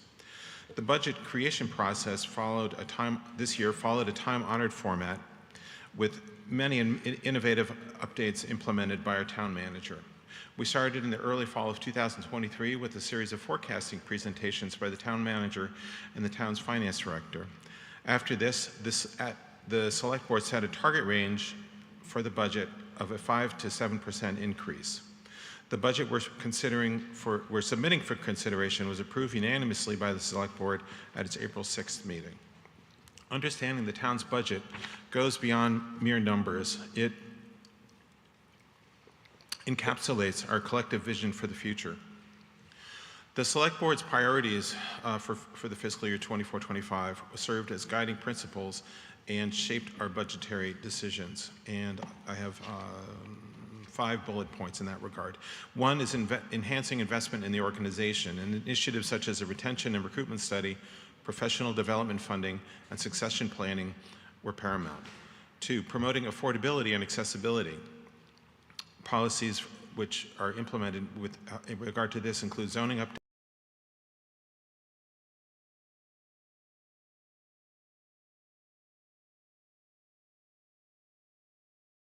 and initiatives like Main Street reconstruction and complete streets policies aim to prioritize pedestrian and cyclist needs. 4, evaluating community services, collaboration with stakeholders, and a keen focus on inclusivity guide our efforts to enhance community programs. 5, enhancing community engagement, and strengthening community engagement is central to our vision for Hanover's future. And this involves leveraging technology for digital engagement, closing the digital divide, hopefully, and diversifying advisory and implementation roles within the community. So turning to the main drivers of the budget, and I'm not going to get too deep into the numbers. We have our Finance Director, Ellen Billion, who can address those as needed. But the budget as presented is a 6.5 anticipated tax rate increase, which translates to a 29 cent per $1,000 valuation, or the tax on a house valued at $500,000 would increase by $145 to fund this budget. The budget, as presented, is within the Select Board's target set in the fall of 2023, as I mentioned, which was a 5 to 7% tax increase. It includes many important goals and updates, though with minimal funding needed for new programs, which largely are either tax neutral because of new revenue sources or have a minimal impact on creating greater efficiency internally. The largest driver of the increase is an update to staff compensation that helps address some of the Select Board's highest prioritized personnel goals. Of note, and we've just spoken about this, our forecasted fiscal year 25 undesignated fund balance remains estimated at 14.8%, which is well at the high end of the recommended 10 to 15%, which is the town's adopted policy, which reflects our ongoing commitment to fiscal responsibility and strategic planning. One must note that there are drivers of this budget that do not have dollars and cents in our spreadsheets. For example, we know that the region's extreme housing and childcare shortage has prevented hiring and forced the resignation of a number of staff and contributes to the need to raise wages. This has also pushed more employees to live farther away, which complicates those departments that have on-call responsibilities. These traditionally don't have a space in any budget document, but they were considered alongside the budget. Some omissions which did not make it into this budget, deliberate exclusions were made to prioritize critical services and maintain fiscal responsibility. And as an example, 2 new positions were discussed that, although they align well with the Select Board's priorities, were not included in this budget due to spending constraints. For example, the Communications and Grant Coordinator and a Transportation and Mobility Coordinator added too much expense and were eliminated and replaced by minimal consulting support. In looking towards the future, it's essential to outline strategies that ensure the long-term sustainability and prosperity of our community. Some of the key considerations, which were summarized by our town manager, Alex Torpe, are and available on the website include, how many points do we have? 6 points. Fiscal prudence, and we must continue to maintain fiscal prudence and responsible financial management. 2, revenue diversification. Our reliance on property taxes poses challenges, especially in times of economic uncertainty. Therefore, we should explore opportunity to diversify our revenue sources. 3, economic development. Stimulating economic growth and attracting new businesses to our community can bolster our tax base and generate additional revenue streams. 4, sustainable infrastructure. Investing in sustainable infrastructure projects not only enhances our community's resilience, but also reduces long-term maintenance costs. 4, community engagement. 5, long-term planning. And I need to, as part of this budget presentation, discuss our financial audit, which has been going on and delving into this. As representatives of the Hanover community, the Hanover Select Board acknowledges the delays and deficiencies in the completion of the fiscal year 21, fiscal year 22, and fiscal year 2023 audits. We recognize the critical importance of timely and accurate financial reporting in ensuring transparency and accountability to our residents. If you look at the Finance Committee's document, we shared the Finance Committee's concern regarding the delay in completing the FY 2023 audit. We are committed to taking appropriate action to rectify this situation and ensure that future audits are conducted in a timely manner, and part of this will include the addition of accounting analyst position that is focused on this effort. Regarding the material weaknesses in the FY 2021 and FY 2022 audits, we agree that these issues are of serious concern and require prompt and effective resolution. We appreciate the efforts of our dedicated staff in implementing new practices to address these deficiencies, and we remain committed to supporting them in their ongoing efforts to strengthen our financial internal controls. Specifically, the risks of management override of controls and improper revenue recognition highlighted by the auditors are areas of priority for us. We are actively engaged in discussions with our auditors to understand the steps required to mitigate these risks and will ensure that appropriate measures are implemented. It is a top priority for the Select Board and Town Administration to implement a corrective action plan, and we are actively working on establishing a comprehensive action plan that addresses the completion of the FY 2023 audit, as well as the underlying issues identified in the previous audits. In conclusion, the Hanover Town budget reflects our commitment to responsible stewardship of resources and strategic investment in our community's well-being.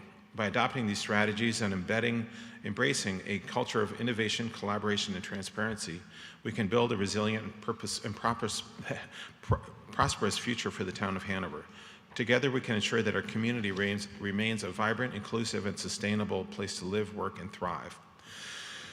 The town of Hanover is greatly indebted to its dedicated employees. This budget is a product of many, many, many, many hours on the part of department heads and our financial director, Ellen Bullion, and our town manager, Alex Torpe. On the part of the Select Board, I extend my heartfelt thanks for a well-constructed budget to all of these wonderful folks that the town is indebted to. Thank you, Jeremy. Thank you, Athos. I think, do I have a second on Article 20, the town budget motion? I'm going to choose someone else. Sir, thank you very much. We have a second. Okay. First, before we jump into the floor, do we have thoughts, comments, or concerns from Kari on the Finance Committee? Ms. Osmus. So good evening, Mr. Moderator. My name is Kari Asmus, and I'm the chair of the Hanover Finance Committee. Every year, I preface my remarks by pointing out that our at-large committee members are jointly appointed by you, Mr. Moderator, and the Hanover School District Moderator, Tom Satari, and that we have been at this business for quite some time, this being our 92nd annual report of the Finance Committee. And the reason why I bring that up year after year is because year after year I hear things like, aren't you guys just a bunch of grumpy people that just get together on your own? And it's like, well, no, it's not quite exactly like that. So this year our at-large members have been myself, Greg Snyder, who you heard of from earlier, who's our vice chair, Rich Greger, our secretary, Herschel Knocklist, and John Dolan. Antonia Berry has been our school board member, and Carrie Callahan has served as our select board member. And I would just like to add a personal thanks to all those individuals because it has been quite a lot of work this year. I would, however, particularly like to thank Herschel for his service the past 3 years as he is stepping down at the end of his term on June 30th. And should anyone here tonight be interested in serving on the Finance Committee, I encourage you to pass a letter of interest along to our moderator. And of course, I would be happy to answer any questions about the committee, as I'm sure any member would be. But without further ado, in terms of our analysis, which we are required to publish every year, during a public meeting on April 2nd, the Hanover Finance Committee voted unanimously to recommend adoption of the town budget with significant reservations and recommendations. If all the warrant articles were to pass, and now we know that the contract warrant articles have passed, the town administration estimates an increase of 6.7% in the combined town general fund and fire fund tax rate, which is a little bit different than what we heard about before, which was just the general fund. So the new blended tax rate is $6.21 per thousand of a taxable assessed property value.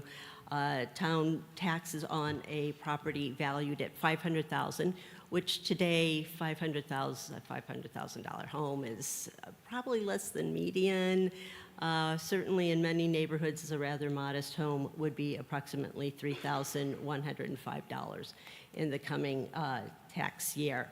Some of the concerns that we had is the general growth in the tax rates and compensation costs. The chart or graph that was alluded to before and that's on page 76 of the annual report shows that tax rates are going up quite a bit faster than consumer price index or inflation. That wasn't so much the case until the past couple of years, so that's sort of a new trend that we wanted to particularly highlight in that graph. The costs or the costs that drive that are growth not only in compensation, but also in the amount of staffing that we have. There's been a number of incremental increases, that I think that probably any one of them, most people would appreciate having a little more staffing at the Howe Library, a little more staffing at the Etna Library, a new steward position, et cetera. But we need to realize that all of these incremental changes add to an increase in the tax rate, and that if they aren't monitored over time, could have a significant increase. We also wanted to call attention to reliance on inconstant revenues to offset increased spending. We talked a little bit before about the undesignated fund balance, and tonight everybody here, if this is approved, would spend $458,000 from the general undesignated fund balance, and we're also expecting $350,000 in short-term interest revenues that are above what we received in the last fiscal year. Those are amounts that greatly mitigate the increase in our tax rate and that we may not be able to count on in the future year. It's unlikely that short-term interest rates, for example, will stay where they are right now. We also would recommend increased transparency in the use of undesignated fund balance. You know, we understand that inherent in any budget are trade-offs, but there was not a lot of discussion at the select board level of how these trade-offs were decided. You know, what is a want? What is a need? How did you decide, you know, which want came before another want? I mean, I would just say in particular, we were aware that the Howe Library has some important renovations that need to happen. This budget does not support that, but it supports some other things. So how was that decision made? And that wasn't discussed. We'd also like to ask the select board to provide detailed guidance for conducting the budget process. So for example, we would like to see on a quarterly basis financial statements so that we can see where we are towards our budget goals for the year. Timelines and expectations for budget process and negotiations, which were not clear in this year, and I think led to some maybe not having a timeline to fully contemplate the long-term implications of some of the decisions were also the case. We also would recommend in the future that instead of having a flexible tax rate target, something like 5 to 7, that the range be a tighter, or at least that you ask what would the budget look like at the lower end of the range. I would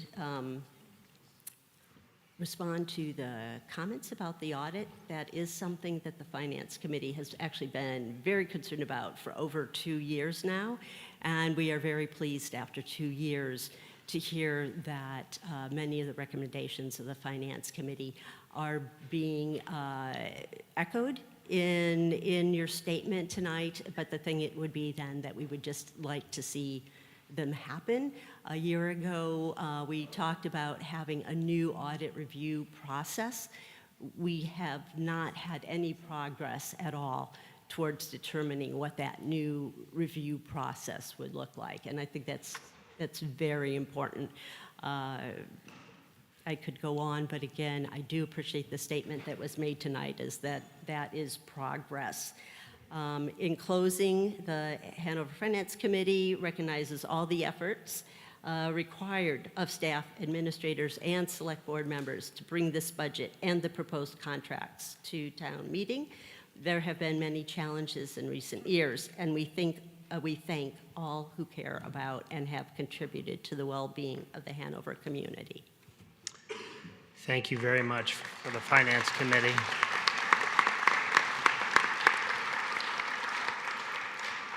So, Athos or Alex, do you want to respond? Or Kari, are you expecting a response from the select board, or do you want to open it to the floor at this point? Jeremy, can I say one thing? Yeah. Athos. Thank you for your comments, Kari, on behalf of the Finance Committee. And in my talk, I really neglected to thank the Finance Committee for its input throughout this whole process. I should note, for the benefit of the town, we certainly know this, but for the benefit of those people who don't, the Finance Committee has been diligent in their responsibilities to attend budget meetings, independently look into issues, and opine on what they think is appropriate. So I forgot to thank you, and I apologize for forgetting to thank you. Well, thank you. Sir, further comments, questions, or concerns? Thank you. I'm Kevin Canuti from Etmina. I'd like to thank Kari for her explanation in the Finance Committees. They're always very thorough, and I always learn something listening to Kari. Congratulations. I wanted to point one thing out and make a request. You know, when we say that a tax increase or a budget increase is going to result in a certain increase per house that's $500,000 house, it's really misleading. And it's misleading for a couple reasons. One, it doesn't account for the revaluation of the properties in town. So looking at the tables in the town report, like page 91, where it gives an example of how tax rates have gone up over the last, since 2014, and you look at some years where it says tax rates have gone down significantly from 2020 to 2021, a 12.7% decrease in tax rate. That actually was a $6.7 million increase in property tax in Hanover because the valuations of properties went up. So when you present things in the way you present them every year, it's misleading and people get a false impression for what's actually going on with taxes.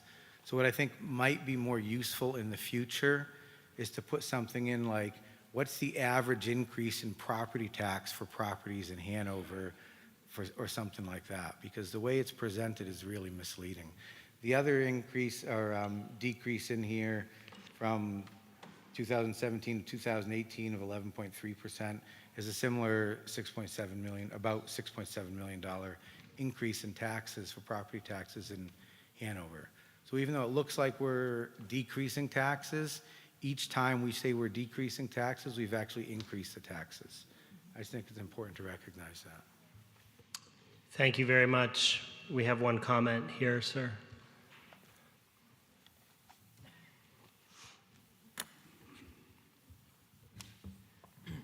Hi, Nicholas Macri, Hanover. Thanks for all your work on the budget. I'd like to understand better why you made the decision not to hire a grant writer. That's what I understand from your comments, because I've known from my time on Bike Walk Committee and other involvements, we have a lack of staff time, especially for writing grants, and grants notably can often be millions of dollars, which seems worth it for maybe $100,000 in paying a staff member. So it just would seem to me that a grant writer would pay for themselves multiple times over. We could even put that into a contract. I'm just curious about the rationale. Thanks. Alex, thoughts on grant writers? Yeah, I appreciate that question. I think we'd love to have more FTEs in a couple different areas. That is one that is a medium to high priority, and you're probably right that in the long term there probably would be a pretty good return on investment. That's kind of my experience as well. But just based on the existing tax burden in this year's budget and the idea that there's usually a couple years with some of those big grants where the ROI would actually come back, and then we have to go through a whole process of accepting the grant. It wouldn't hit the budget for potentially another year or two. We didn't want to add that additional amount of $100,000 is almost an additional tax point. And so we just didn't feel like this was the best year for it. So we didn't even include it in the budget that we sent to the select board from the staff side, but it's on kind of our sort of next up list, and perhaps next year. It's getting a little ahead of myself. But it's something that I think we all agree is something that we want to look into a little bit more. And in the meantime, we hope that kind of all the departments and committees that do existing grant work, so it's not to suggest that a lot of departments aren't doing a lot of grant work currently, but the idea of hiring one person to help coordinate all of that, not only applying for the grants, but tracking the grants, ensuring that all the reporting is all that sort of stuff. So perhaps that's something that would be considered in future years. Thank you. Next comment, sir. Bruce Franks, Hanover. Am I understanding correctly that we have a $31 million proposed future budget, but we're not actually measuring the successes of any of our spend? Alex. That means, do you have department goals established with departments that you can measure their successes and failures with? Is that the entirety of the question? Well, yes, it was stimulated by earlier conversations when the fact that there was not necessarily goals established for the spend. And I'm asking, is the whole budget created that way?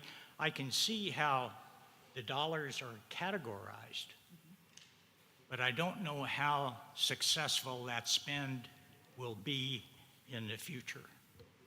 Thank you, sir. Alex. So appreciate that question as well. A little bit of context about sort of goal setting in the budget. This year, the proposed budget that we have in front of you all for consideration tonight, this is the first budget in recent history where we built the budget based on goals from the select board. So we're sort of rebuilding a process right now. We brought the select board together to do a goal setting workshop in October of last year before we sent requests to department heads to actually build the budget. In prior years, sort of what our evaluation was, Ellen has been here for about a year, I've been here for about 2 years, and of course with this new set of eyes, you're going to sort of relook at a bunch of processes. And part of what our take on it was that we were doing a little bit of kind of rolling over the budget from one year to the next year and not stopping, taking stock of how things went in the prior year and understanding, is the budget that we're proposing meeting what the goals are and what are those goals? So basically, I think what I would say from the town manager perspective is totally agree with your comment and a couple of the other comments made, but we can only kind of go one step at a time building those things into the process and budget. So this year we have a new master plan that was adopted by the planning board. We have a goal setting document. That's the first time in recent history we've had that from the select board.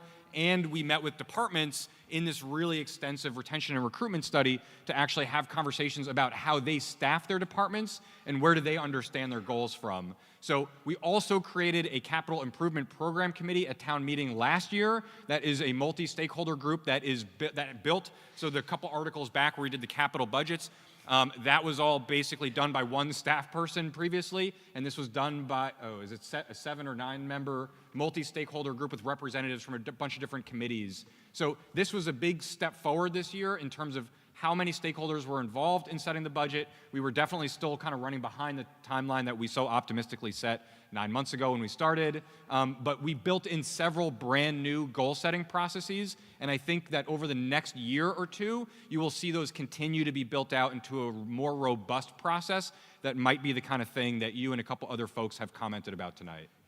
So in the meantime, it's the same as it has been in the past.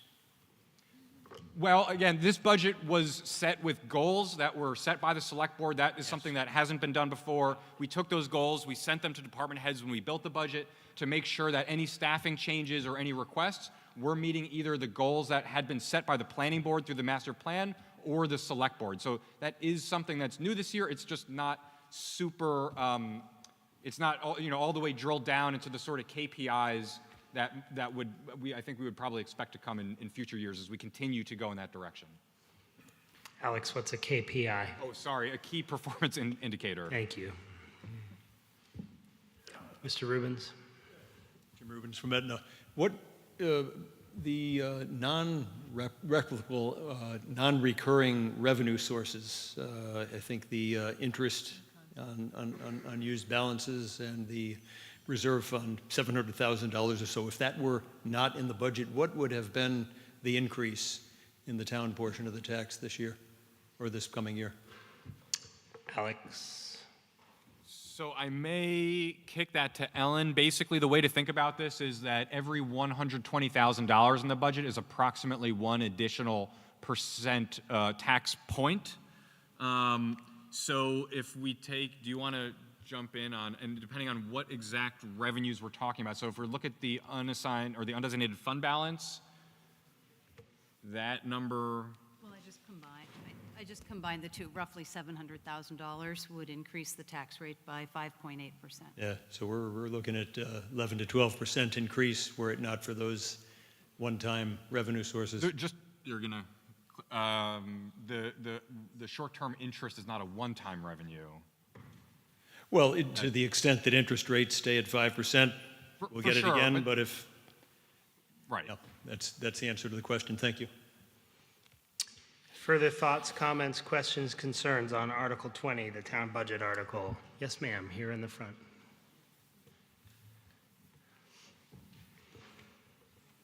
All this excellent hard work. I think this is a nice... Do you mind just stating your name, ma'am? Oh, I'm sorry, Kesanoda from Hanover. I think this is a naive question, so I must ask it.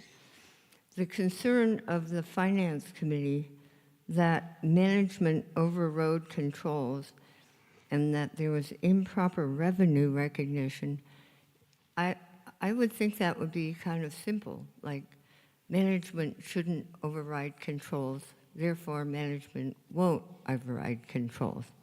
Am I wrong in that? And that revenue should be probably recognized, and unless there's staff shortages, of course, revenue will be recognized. And it seemed like somebody was saying that was complicated and we were going to look at it, but especially the management override, that would seem straightforward. No? Thank you for the comment. Who would like to address it on this side? I'm Ellen, happy thank to you. address it. I agree. Management cannot override controls, and those were observations that were made for the fiscal year 2022. We did have a new audit firm as of that year, and I think that they looked at the numbers with a new perspective, and we are absolutely committed to following policies and procedures, not overriding financial controls. So we're absolutely committed to that, and it should not be a discussion point going forward. Further thoughts, questions, concerns? Sir.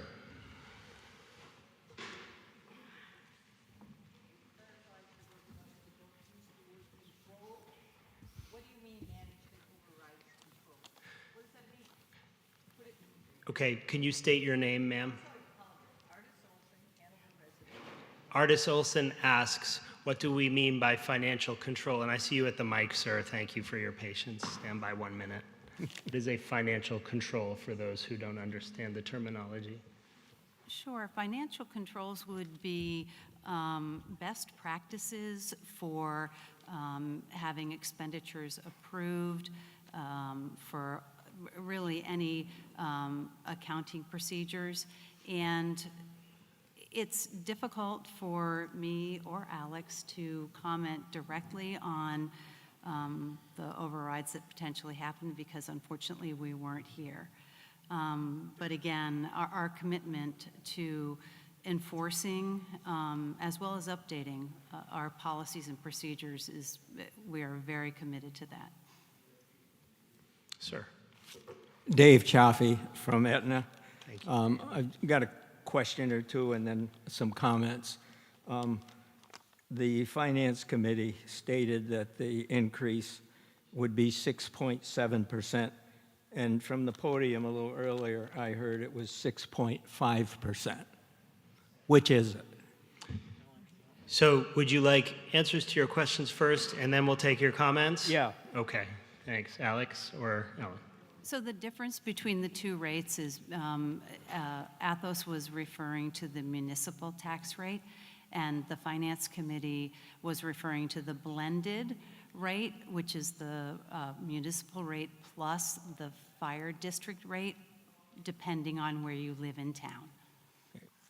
And then the second question was, in this $31 million budget, does it include the increases that have been voted on in all of the contracts, or is that something separate, not included in 31 million? And you're referring to the union contracts that were Correct. voted on earlier tonight. So the operating budget excludes all dollars and all the dollars associated with the warrants already passed. And so is there a figure, if those were added in, as to what the increase would be? Well, the tax increase includes all of those tax warrants. So the overall budget is 35 million. And so we have voted on the capital expenditures as well as a handful of other deposits into reserves and the collective bargaining agreements. So what's left is the article that we're voting on now. But in total, that results in the tax increases that we talked about. Okay. And then a couple of comments. I was rather shocked to find that in the past, we have not been able to track capital fund expenditures and revenues separately. And that was in the auditor's report, and it was rather shocking to me that we haven't done that. I understand we have a new finance director, and hopefully she's going to jump on that, so that can happen. Before we all vote on this budget, a couple things to remember. It's pretty easy for many of us not to worry about an increase in our taxes on the house, but think about the rural community and the people living out there. Social Security this past year was raised just 3.2%. That's probably about where it's going to be next year. Prices since 2020 have gone up 20%. These are all things that are happening that we need to be cognizant of. The other thing I've often wondered about is when we are told how much the tax increase will affect homeowners. As someone who rented high rent property in the middle of Hanover for over 30 years at the Dartmouth bookstore, I knew damn well if the tax rate was going to go up 6.5% or 6.7%, the next time I sat down to sign a lease, I was going to get hammered. And then also, you have a lot of empty space in downtown Hanover. My hunch is that the rents, proposed rents for those are going to go up. And I know one of Alex's goals is to, what he said, revitalize the downtown. And I'm not sure that's going to do that. I mean, we've all watched a decrease in retail in Hanover. Let's face it. The other problem we have, and I talk to a lot of people, is parking. Parking is very difficult. Parking is very expensive. And with some of the proposals that I hear through the grapevine, there's going to be less parking. And perhaps traffic will even be worse than it is. But in particular, I think you need to understand how this impacts a lot of folks who are on Social Security. Thank you, Mr. That's Chaffee. Further thoughts, concerns, questions, comments, and observations on Article 20? Hearing none, seeing none, I will call the question. All in favor of Article 20, say aye. Aye. All opposed, say nay. Nay. So hard for me to differentiate there. So I'm going to say, for those in favor of Article 20, please raise your pink flags. Okay, please lower them. All those opposed to Article 20, please raise your flags. Okay, the ayes have it. Article 20 passes. We now come to Article 21. I'm going to have Mr. Callahan read it, and then I'll take a second, and then I have a couple comments, and then I'll open the floor. Okay.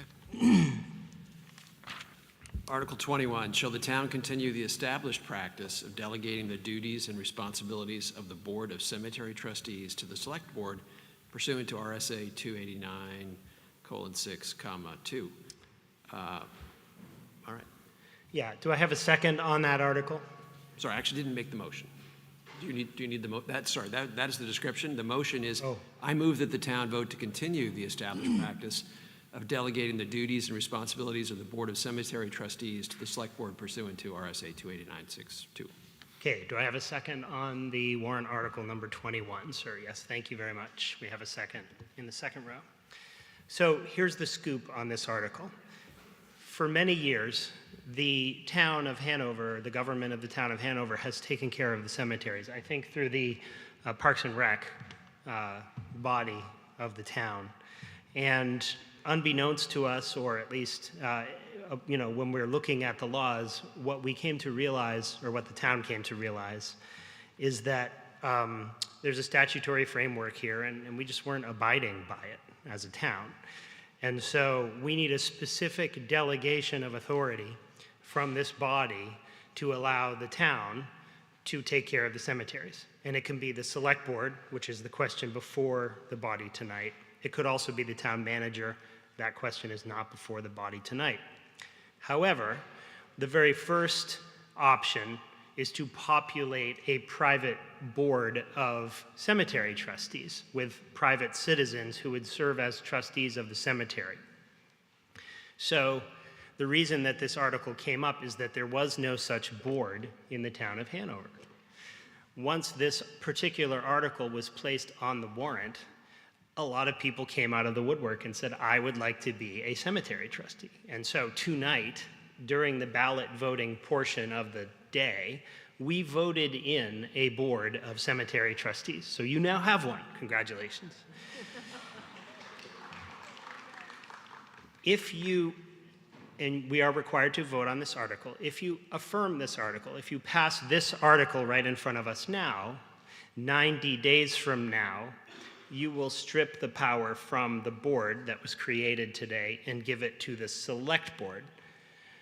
So in a sense, those are in conflict. They're not in complete conflict, but they're in conflict. So as you contemplate what to do about this article, bear that history in mind. We now have a board of cemetery trustees. So that having been said, procedurally speaking, I will open the floor to those who wish to comment on the article, if any.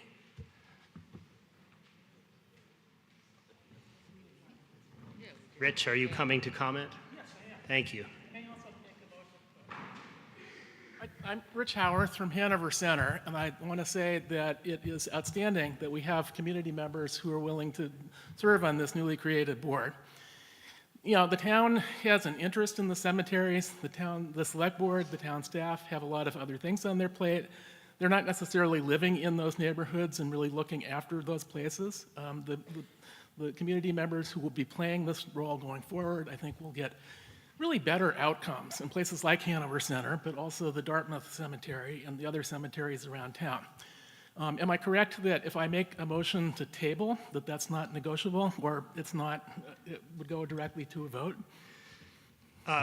We could go directly to a vote, but we would consider the article. I mean, we have to consider the article. Well, I'll leave that as a statement, but Thank you. Can I actually, in my capacity as moderator, can I ask someone to comment on the cemetery trust fund and how that's under the responsibility of the cemetery trustees? Yes, that is true. Yes. That's my understanding is that now the trustees of the cemetery commission, oh, sorry. Go ahead. Oh, good. Hi. Oh, great. I didn't see you there. So the cemetery trustees are a town board of cemetery trustees, and they would have the authority over the cemetery trust funds. And they would have the authority to expend the cemetery trust funds on town cemeteries. So right now, historically for years, it's been done by Parks and Rec, and that would simply change the control of those funds over to the cemetery trustees. So that is a component of this that I think it's important to understand. These trustees would govern funds and then use those funds to take care of the cemeteries. Further comment, questions? Yes, sir. Bill Abdu, Hanover. Is this on? Yeah.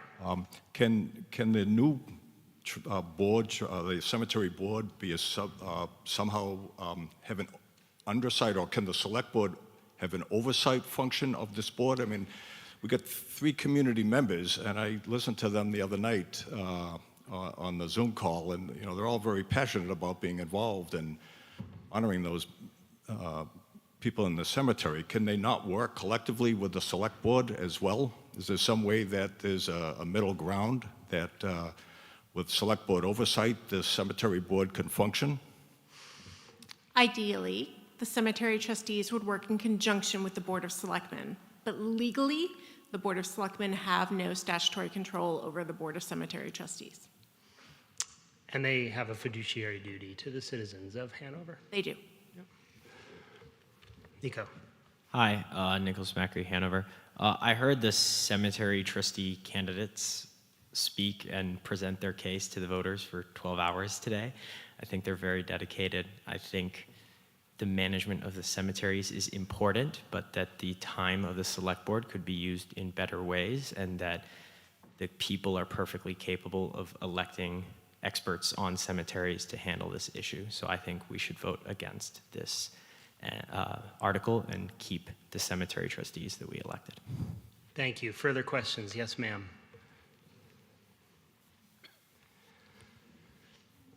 Hanover, Hanover. I'd be interested to hear anybody on the select board who thinks that the select board should maintain oversight. It seems logical that cemetery trustees who care passionately would concentrate on it. Is there anyone in this select board who would urge that we not do that? Ms. Carter. I definitely am, my position is aligned with Nico's, that I feel strongly that you should defeat this article, meaning the select board is out of the cemetery business. These three fine individuals whom we elected earlier in the meeting take it over. I have no problems with that arrangement. I don't want 90 days from now the select board to be getting in the cemetery business. I want it to be done tonight. Mr. Rassius. Yeah, I respectfully disagree, Nancy. The select board has been, with the town manager, has been doing this for years. We've been doing it efficiently. I see no problem in continuing that. It doesn't, period. Let's stop right there. It's a good function. Further comment, Mr. Callahan? Well, and even though I moved it, I am voting against it to your question directly. Yeah. Further comment? Yes, ma'am. Please state your name. Yes, Susan Blum. I'm just confused because it said the select board they were for it. So yeah, just to reiterate And only one absent, so. Why the diversity of opinion now? Yes. As I reiterated, when this article was created, there wasn't a cemetery trustee willing to, or there weren't enough cemetery trustees who had registered to run to create a board. So at the time, and even as many of you saw today on the ballot, there was only actually one who had put his hat in the ring, so to speak. And so if that had proceeded without two generous people stepping up to advocate for write-in candidacy, then we wouldn't have populated a board. We couldn't have had only one trustee. You're required to have three in order to create the board. So at the time, this was the solution that the select board engaged in order to address the issue. Does that answer your question? Further comments, questions, concerns about Article 21? Yes, sir. Oh, we have one of our new trustees. Is this on? Yes, yeah. sir. I'm Harold Frost, and I recognize that most of you did not wait all this time to listen to me. And I just wanted to say in response, we do expect, as a board, to work closely with Parks and Recreation for the maintenance of the cemetery spaces. That's obvious that we will be doing that. I think if you listen to the candidates forum, you will have heard politely stated that there have been some issues here and there with the maintenance of these memorial public spaces, which the board hopes to be able to facilitate the treatment for. So I think we do serve a purpose. I'm personally interested in volunteering back to the community. And I was, in fact, rather surprised that the two candidates who stood forth as write-ins are so very well knowledgeable and experienced in these issues. I think it's something for the community to take advantage of. Thank you. Thank you, sir, and thank you for your service. Yes, ma'am. My name is Deborah Olson from Hanover. I'm just trying to understand, will there be more cost one way or the other? Laura, is the pot of money available only from the Cemetery Trust Fund? The pot of money to maintain the cemeteries should only be coming from the cemetery trust funds. The town may raise and appropriate additional monies to maintain cemeteries, but that's true regardless of who is maintaining the cemeteries. So no, there should not be additional costs regardless of who is in charge. Thank you. Yes. Yes, sir, here in the front. Hanover. In the town report, which was written before we had a cemetery board, the Board of Selectmen voted 4-0 for this article, with 1 absent. We now have a Board of Cemetery Advisors. How would the board vote at this point in time? The board is welcome to voice that opinion. I mean, I think that at the end of the day right now, we have a question before the body that will make a decision on that issue.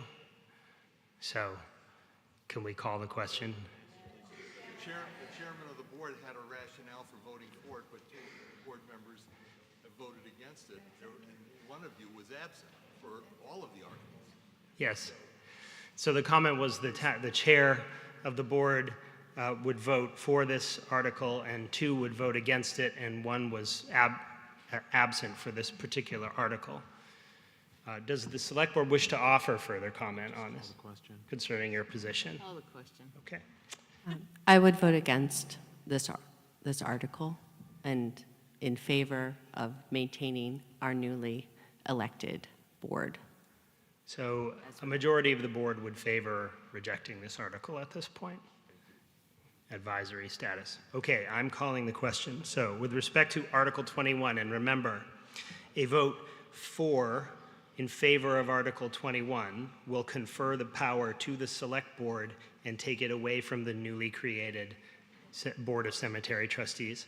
A vote against Article 21 will keep the power in the newly created Board of Cemetery Trustees. So all in favor say aye. Aye. All opposed say nay. Nay. The motion does not carry. Article 21 is rejected. Or can I just say? Yeah, you can stretch, yeah. At this point, obviously we have an important article left. I'd like to give everybody 1 minute to stretch, stand up.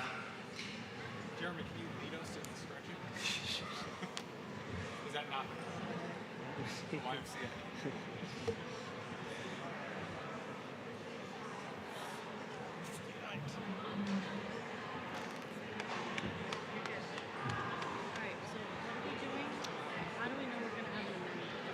It's already the amendment.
You can leave with Alex here. Thank you for doing it.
remembered them. Yeah.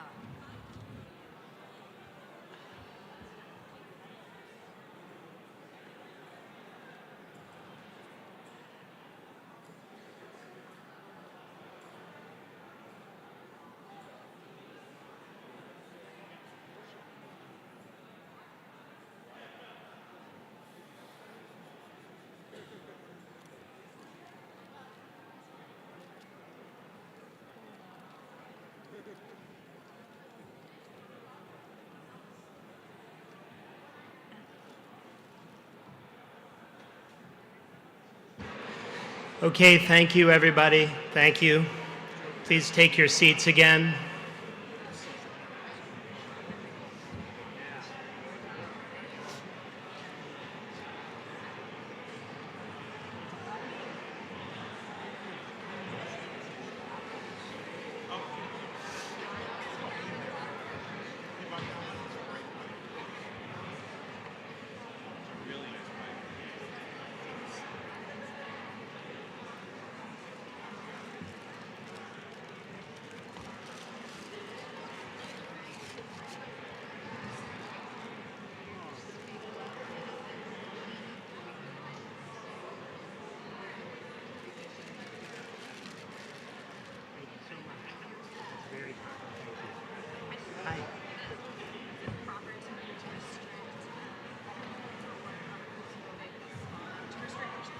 Reconsider, you can at any time.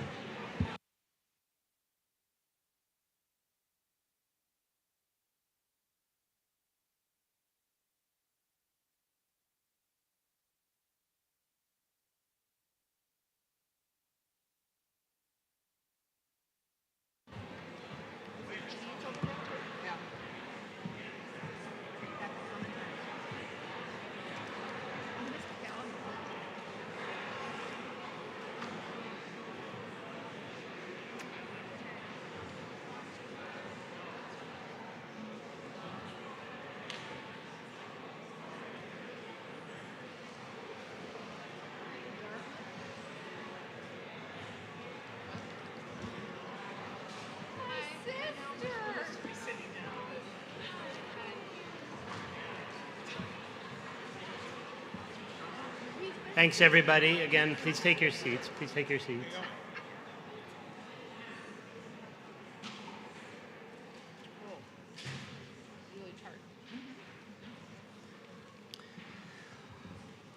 Okay, thank you very much. So we are now at Article 22, and I would like to introduce Athos Frasias, Chairman of the Board, to read the article. Ready?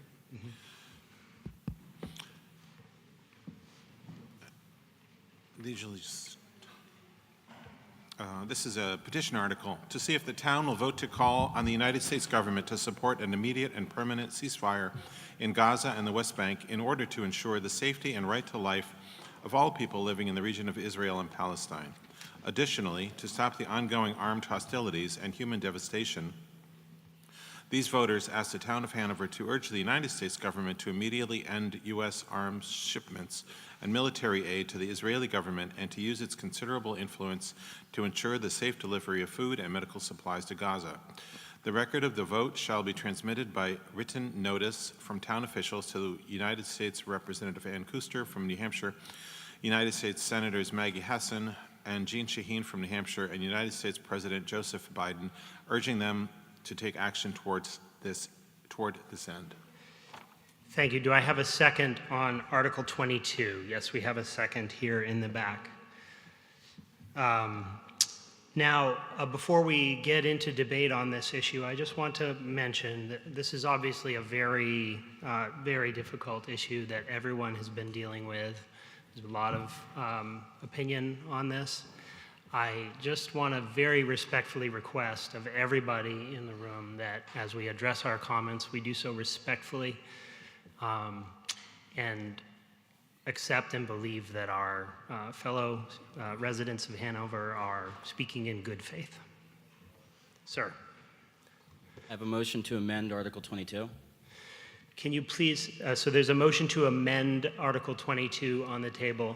You're going to propose, propose your amendment, and then we will have a second on the amendment if there is one, and then we will consider the amendment. So please read your proposed amendment. And my name is Jackson Weinstein, Hanover.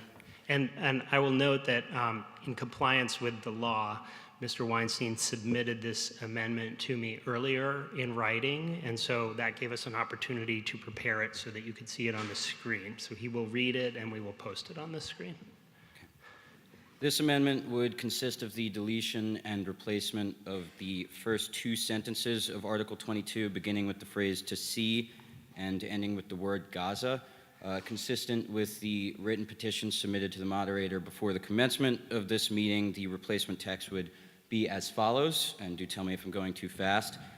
To see if the town will vote to call on the United States government to support efforts for permanent and lasting peace throughout the Middle East. Pause. To ensure rights to life, liberty, and the pursuit of happiness throughout the region. To greatly increase the humanitarian assistance provided to the region, directing these efforts to the victims of ethnic or religious discrimination, terrorism, and sexual violence. And to ensure that the freedoms of dissent, conscience, self-determination, and religious practice are protected for all residents of all nations. Is that the entirety of the amendment? That is the amendment as well as the last sentence from the initial text. So if you don't mind, the amendment as you submitted it will be posted up here, but if you don't mind, can you please read from start to finish the entirety of your proposed new text so that we hear the amendment and the preserved text in one element, please? May I continue from that spot? Yes. The record of the vote shall be transmitted by written notice from town officials to United States Representative Ann Custer from New Hampshire, United States Senators Maggie Hassan and Jeanne Shaheen from New Hampshire, and United States President Joseph Biden, urging them to take action toward this end.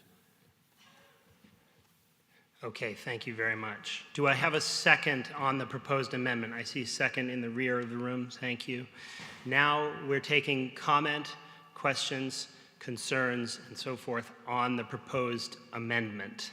May I briefly explain? Yes, sir, the since rationale? you submitted it. Thank you, sir. Well, as a Dartmouth student, I can say that since the arrest and since the announcement of this article, I have deliberated with a number of students, faculty, associates of Dartmouth, Jewish and non-Jewish alike, and I have understood there to be a widespread consensus that the language of this particular text is overly exclusive, ill-nuanced for this conflict, which I'm sure we can all agree is extraordinarily complex, and only liable to hurt or offend a large portion of this town's residents who may feel unsafe, unwelcome, unheard within their own town or within their own campus. And again, as a Dartmouth student, I can tell you that since May 1st, our dialogue on campus has been monolithic, at times hateful, utterly toxic to say the least, and people have felt unable to express their own opinions. I and others have been harassed or accosted online or in person, just based on even expressing an iota of support for the administration's response to the May 1st protest or expressing an equivocal stance on this issue. So we worry that the text of this article is only going to make matters worse. And with that said, I'm sure we can all agree that we aspire for peace in the Middle East, that we support U.S. humanitarian aid to all people suffering from war, suffering from hunger, drought, atrocities, the likes of which we couldn't possibly imagine in all countries, including, of course, Israel and Gaza. So I and the people who wrote this amendment simply hope that this will serve, at least in some sense, to protect this town's unity, civic discourse, and in the best case, set a stage for future productive, meaningful, and constructive dialogue in the future. Thank you, Mr. Weinstein. One more. Before debate continues on this, may I also motion that the vote on this motion to amend will be subject to secret ballot? Let me handle that in a second, okay? That motion's on the table. I'm gonna set that aside for the time being. I understand that has been submitted already in writing in conformity with the statute, so it's been properly placed before the body. And so, as a matter of law, we will provide a secret ballot on the amendment question. But I do want to hear from Ms. Rakusin, because you petitioned the article, and so I think it's appropriate for you. I know you're not specifically responding to Mr. Weinstein's comments, but perhaps you could give your perspective on the original article. Thank you. Sharon Rakusin, 35 Cummings Road. This resolution is part of a movement of towns and cities across the country to condemn U.S. complicity in Israel's apartheid system of oppression. We want Hanover to join Lebanon, Dover, Durham, Sharon, Vermont, and Thetford, Vermont, and many others in calling upon our congressional delegation to use its significant leverage to stop providing military aid that is used to commit genocide and call for a permanent ceasefire. For me, as a Jew, it is especially imperative that Jews not stay silent to something so catastrophic as genocide in Gaza. A common argument is that ceasefire resolutions are anti-Semitic, expressing hostility toward Jews because of their religious or cultural identity. But think about the ones weaponizing this charge of anti-Semitism: Governor Sununu, former President Trump, Netanyahu, Speaker of the House Johnson. It is not anti-Semitic to criticize the Israeli government. It is not anti-Semitic to criticize Israel for having developed into an apartheid state that grants rights and recognition to only half the population, the Jewish population, while using violence to suppress, displace, dehumanize, and eliminate the indigenous Palestinian population. These ceasefire resolutions are not anti-Semitic, but anti-Zionist, expressing opposition to Zionism as an ideology that claims the land of Israel, Palestine, exclusively for the Jewish community. Hundreds of U.S. rabbis and cantors signed a petition to President Biden calling on him to stop this war and telling him that war will never provide safety to Israelis or Palestinians. These rabbis and cantors are certainly not anti-Semitic. Likewise, Holocaust survivors and their descendants have been present at protests across the country wearing signs that read, "This Holocaust survivor says stop the genocide in Gaza." These Holocaust survivors and their children and grandchildren are certainly not anti-Semitic. One Holocaust survivor, Stephen Kapos, said, "If you are indifferent, if you do not take a stand," and that is not a stand, that is a general feel-good proposition and statement. If you do not take a stand like we do, you acquire a degree of guilt. Hanover needs to take a stand. Don't stay silent. And please pass this resolution with a show of pink cards, not by voice, please. Yes, there's been a motion submitted to have a secret ballot on this particular resolution as well, signed by 5 voters here in the body. So there will be a secret ballot vote on this question once we determine the content of the question. So right now, we're at the phase of considering the amendment. I appreciate your comments very much as to the original substance.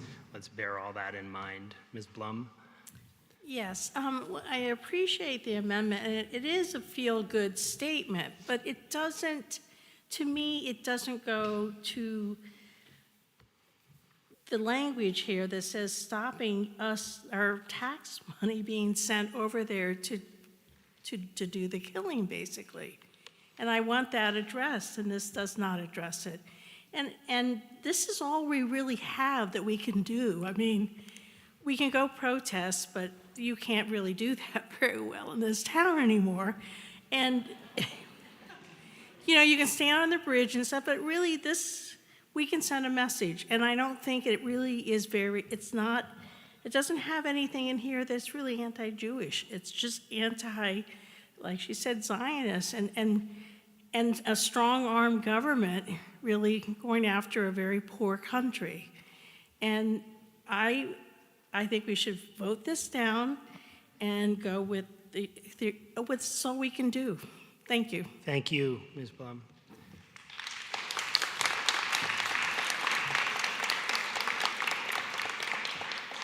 Go ahead, ma'am. State your name, please. Yeah, Lorna Britton in Hanover, and I'm speaking on behalf of myself and a neighbor, Christine Foley, who is also from Hanover and unfortunately couldn't be here this evening.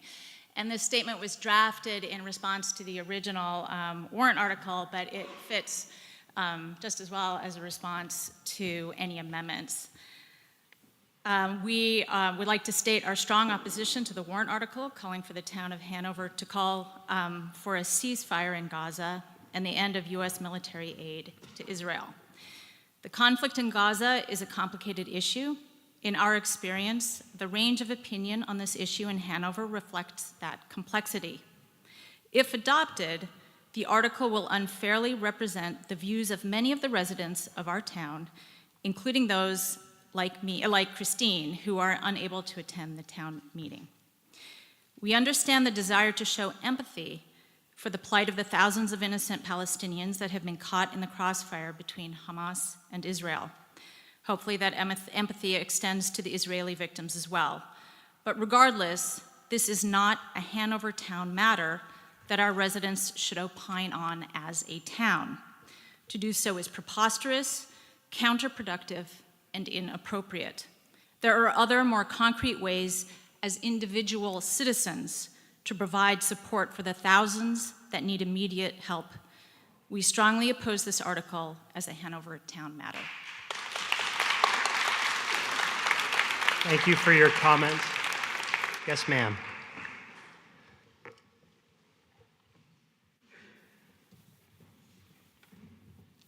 Hi, my name is Harper Richardson, Hanover.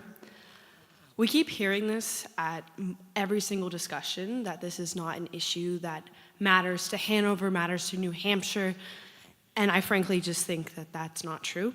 And if we look at the statistics, New Hampshire gives yearly $19,552,527. Hanover gives $107,088 to Israel and Israeli military aid. How can that not be a Hanover issue if we are giving this much money to a genocide?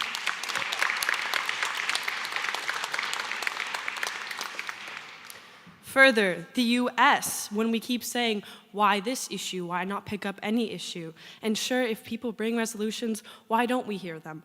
But specifically to address that point, Israel is the largest cumulative recipient of aid in US history.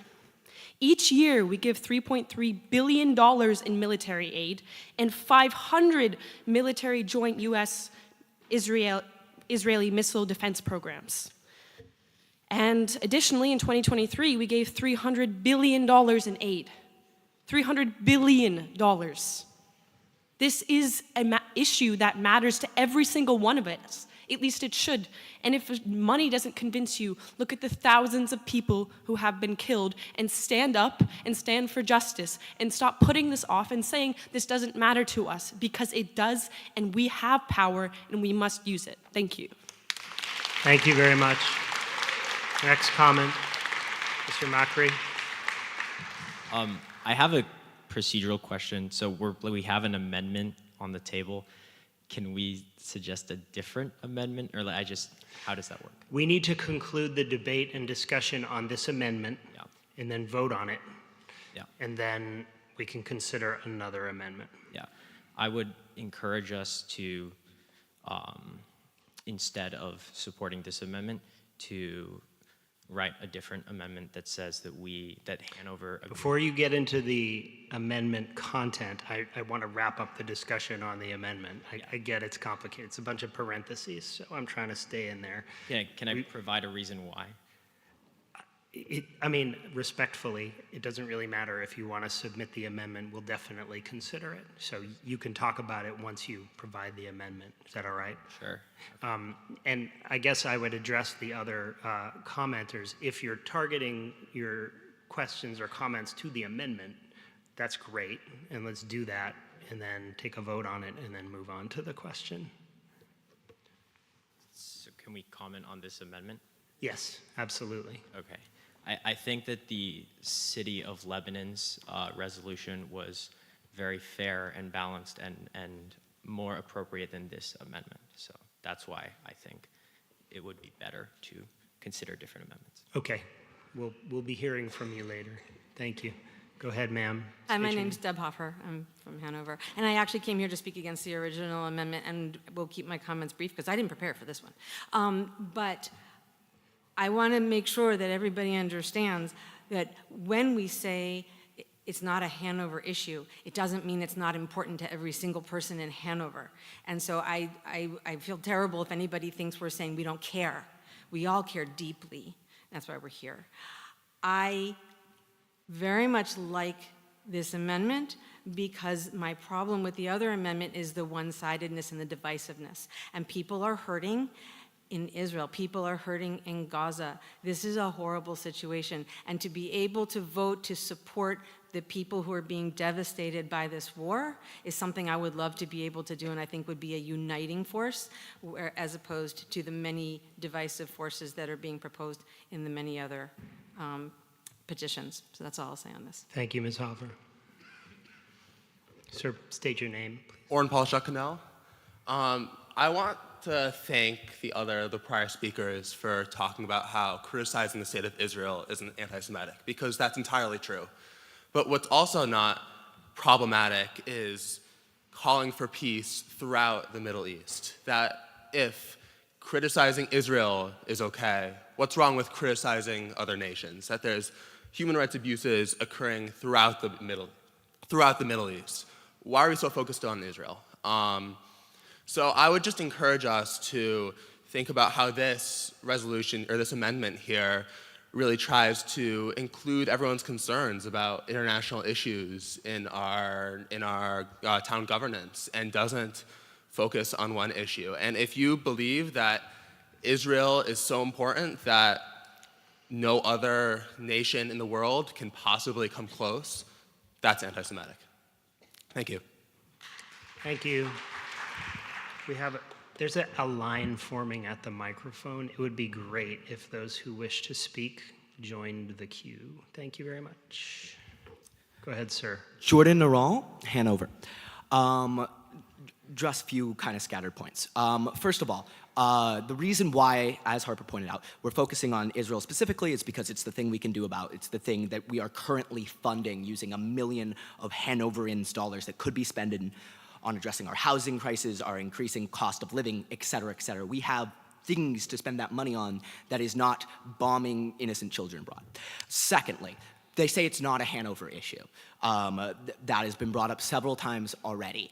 But that money is our money. That's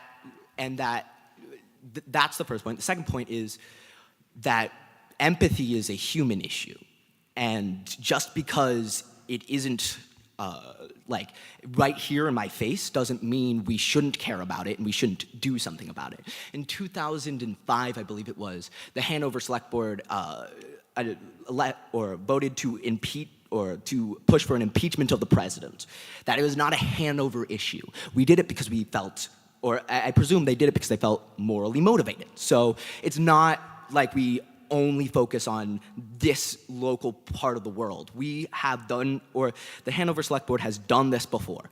Finally, to address the amendment, sure, peace in the Middle East, good, but also almost no one's going to disagree with this. You send this to Maggie Hassan, Shaheen, whoever, they're going to be like, yeah, what is this supposed to do? What does this actually lead me to do? I don't want people to die, yay. Meanwhile, the original proposed text says, hey, here's some action items. We want you to do this, this, and this. These are things that you as a senator, you as a congressperson, you as a president can concretely push for to make the world a better place. These are like actions that you can very concretely put into policy. None of that is here. This is a vague, feel-goody text that ultimately doesn't do anything. If you don't like this amendment, or if you don't like this proposal, vote no on the proposal. But this isn't that. This is trying to do that in a roundabout way to try and get people to vote for it because it's kind of Middle Easty. If you don't like the amendment, vote no. That's clearly why you would propose something like this. This does nothing different than voting no. Thank you very much. I'm going to go over here to Mr. Blum. I just wanted to say that I think we should take a stand on not sending our tax dollar to support a genocide. I mean, they are dropping 2,000-pound bombs on densely... They're routinely dropping 2,000-pound bombs supplied by us on densely populated urban areas on defenseless people. 35,000 dead, innocent people. I mean, some of them may be Hamas and all that, but the majority of them are innocent civilians, and our weapons are being used to commit the genocide. And I think it's important to take a stand against it. Thank you, Mr. Blum. Here in the front row. Hi, my name is Shayna Rockmore. I'm from Hanover. I'm used to speaking in front of my student council, so bear with me. It's a bigger group than I'm used to. I would like to address the concern about taxpayer money being sent to Israel so that Israel can go and bomb innocent civilians in Gaza. While I, and I'm sure everyone in this room, can agree and feel heartbreak that so many innocent lives in Gaza so many people have been killed, I would like for everyone in this room to understand what the Iron Dome is. So the Iron Dome is Israel's defense system. When rockets are fired at Israel, for example, when Iran fired 300 rockets at Israel, the Iron Dome is what intercepted these rockets and is what saved countless numbers of Israeli lives. I have here numbers saying that at least $1 billion of US dollars are used to replenish the Iron Dome. So no, not all of our tax money is going to be used in bombs. A lot of it is going to be used to keep saving lives in the Middle East, which seems to be the main concern of this body assembled here today. I, for one, while I am not a taxpayer, and actually I pay a little bit of taxes, I, for one, when I do begin to pay more taxes, such as when I own my own home and whatnot, I am going to be proud to know that my tax dollars are going to the state of Israel, knowing that I am protecting people there who are being attacked from all of its borders by the countries that deny its existence on all of its sides. I would also like to address an earlier comment that said some of these people I get, they might be Hamas. That is a terrorist organization that governs Gaza and is responsible for 1,000 deaths in Israel, beheading of babies and raping of women. It's not just Hamas. It is a violent, dangerous terrorist organization. Thank you.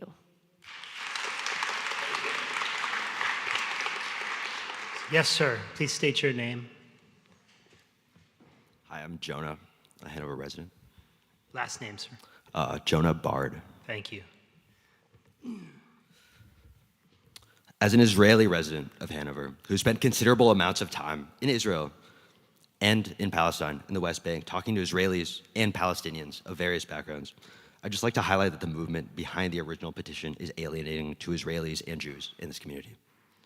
Over the past few weeks, it's gotten to the point where I've been bombarded by blatantly anti-Semitic rhetoric like Free Palestine from the river to the sea as I walk across campus.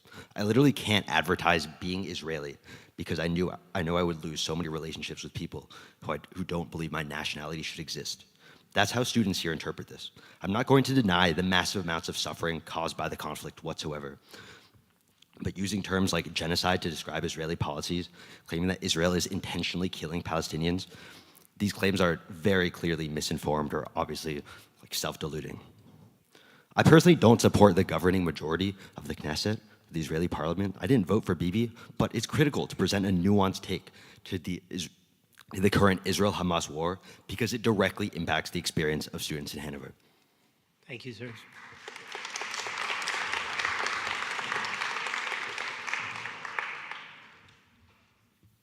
I'm Nancy Welch, Hanover. I want to point out I'm wearing a button. It says Free Palestine. I do not regard this as hate speech. It also says one state with equal rights for all. I've worn this button for more than 25 years now, hoping for the existence, the creation of one state with equal rights for all. That would be the end of the apartheid state apparatus in Israel.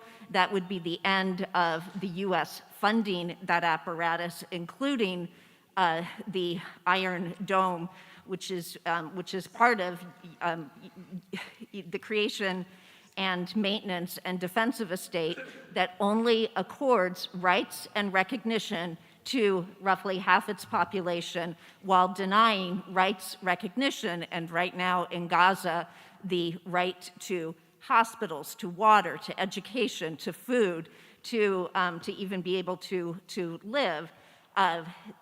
This is what apartheid is. It's denying rights and recognition. So, a first step is to say to the US government, stop funding this war, and to say to the US government, stop funding apartheid. I'm sure that many people in this room back in the 1980s were very much a part of the anti-apartheid movement in South Africa that President Reagan was highly invested in upholding. I think that we need to consider where we're going to be 25 years from now, looking back at this moment. What stand did we take on apartheid? What stand did we take on freeing Palestine for everyone in the region? Thank you.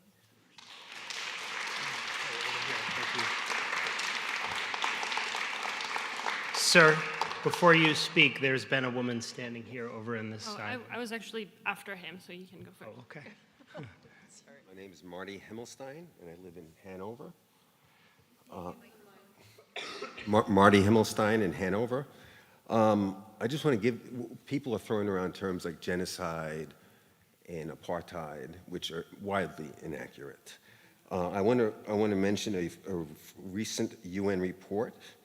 On May 6th, the UN reported that there were 24,000 Gazan civilians that were killed. On May 8th, they updated those figures and they halved that amount to like 5,000 women, 7,700 children. So that's half of what it was, and the rest were presumably terrorists. And that data probably overstates the facts, since the UN numbers include deaths from all causes, natural death, killed by Hamas, or missing.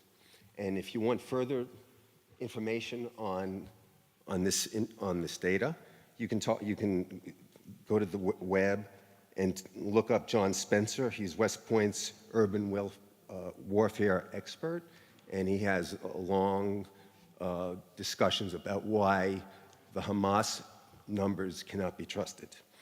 And I just want to go over one other thing. Let's see here. The Gaza population in 1970 was 1.03 million people. In 2014, it was 4.55 million. And in 2021, it was 5.226 million people. Actually, that's for both the West Bank and Gaza. There's no genocide happening. Thank you. Thank you for your comment. I'm going to go over here to this mic, and then ma'am, here to this mic, and then your comment, okay? Thank you. Here, go ahead. Hi, Constance Fontenay from Hanover. I apologize if I get a little emotional.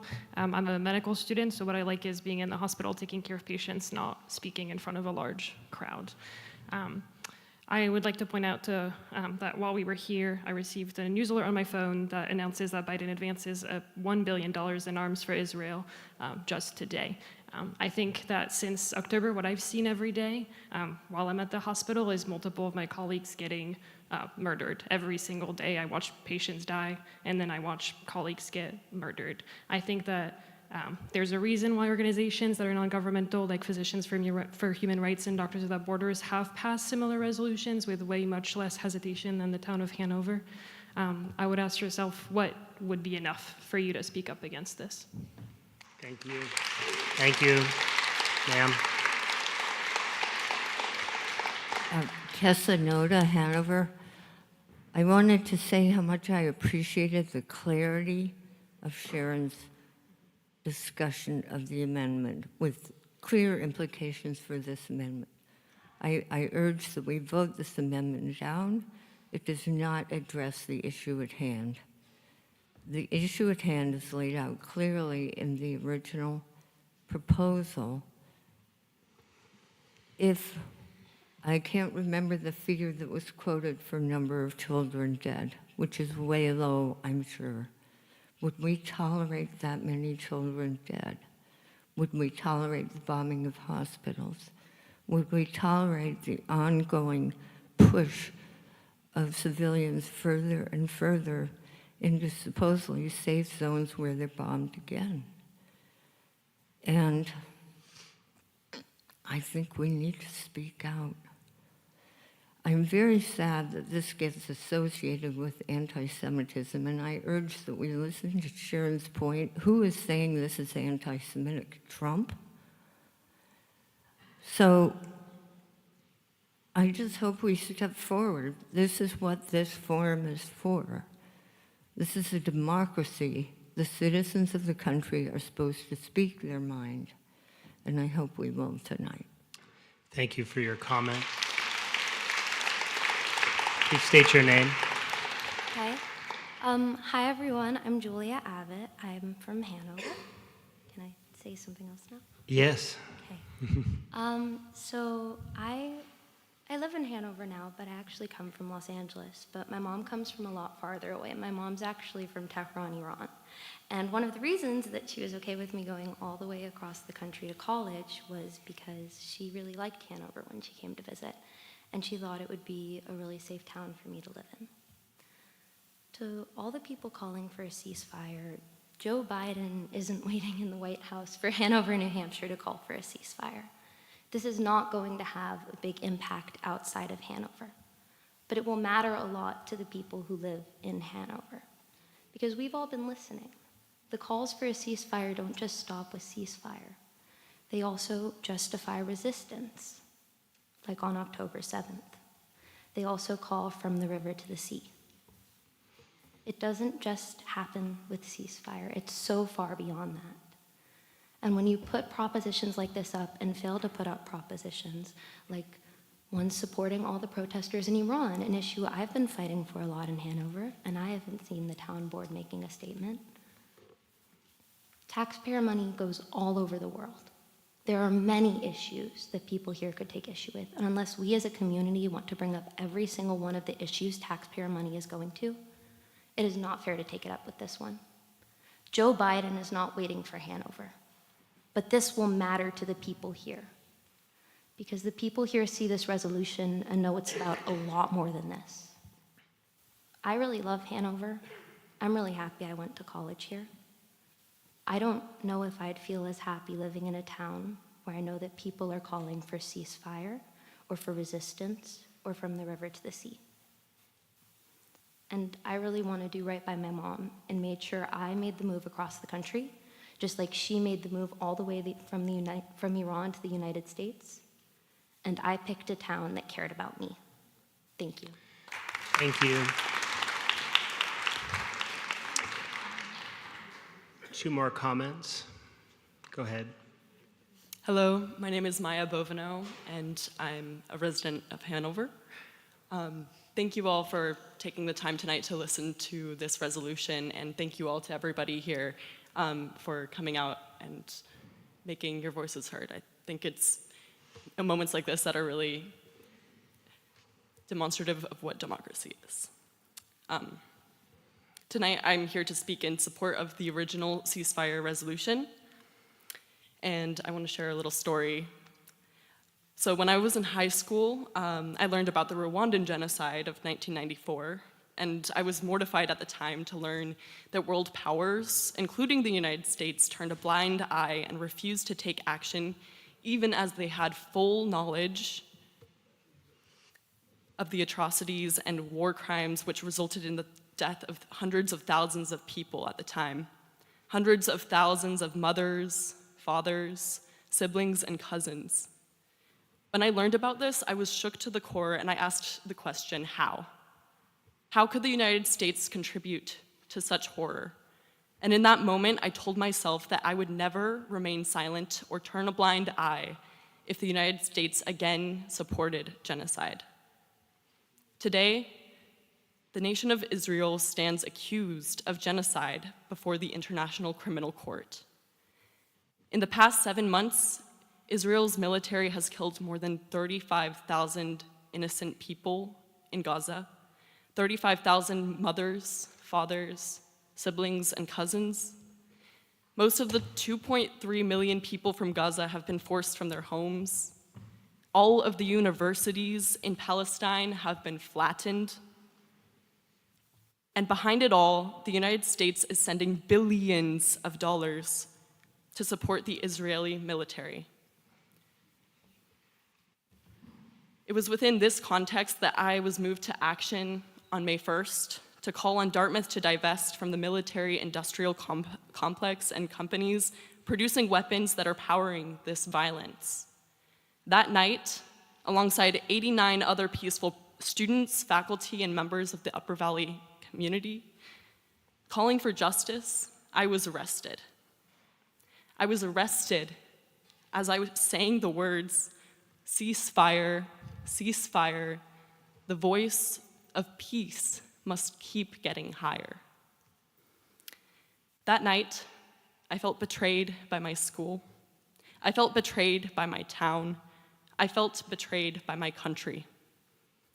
As the police tightened the zip ties around my wrists, I was brought back to the same question my younger self so desperately sought to understand.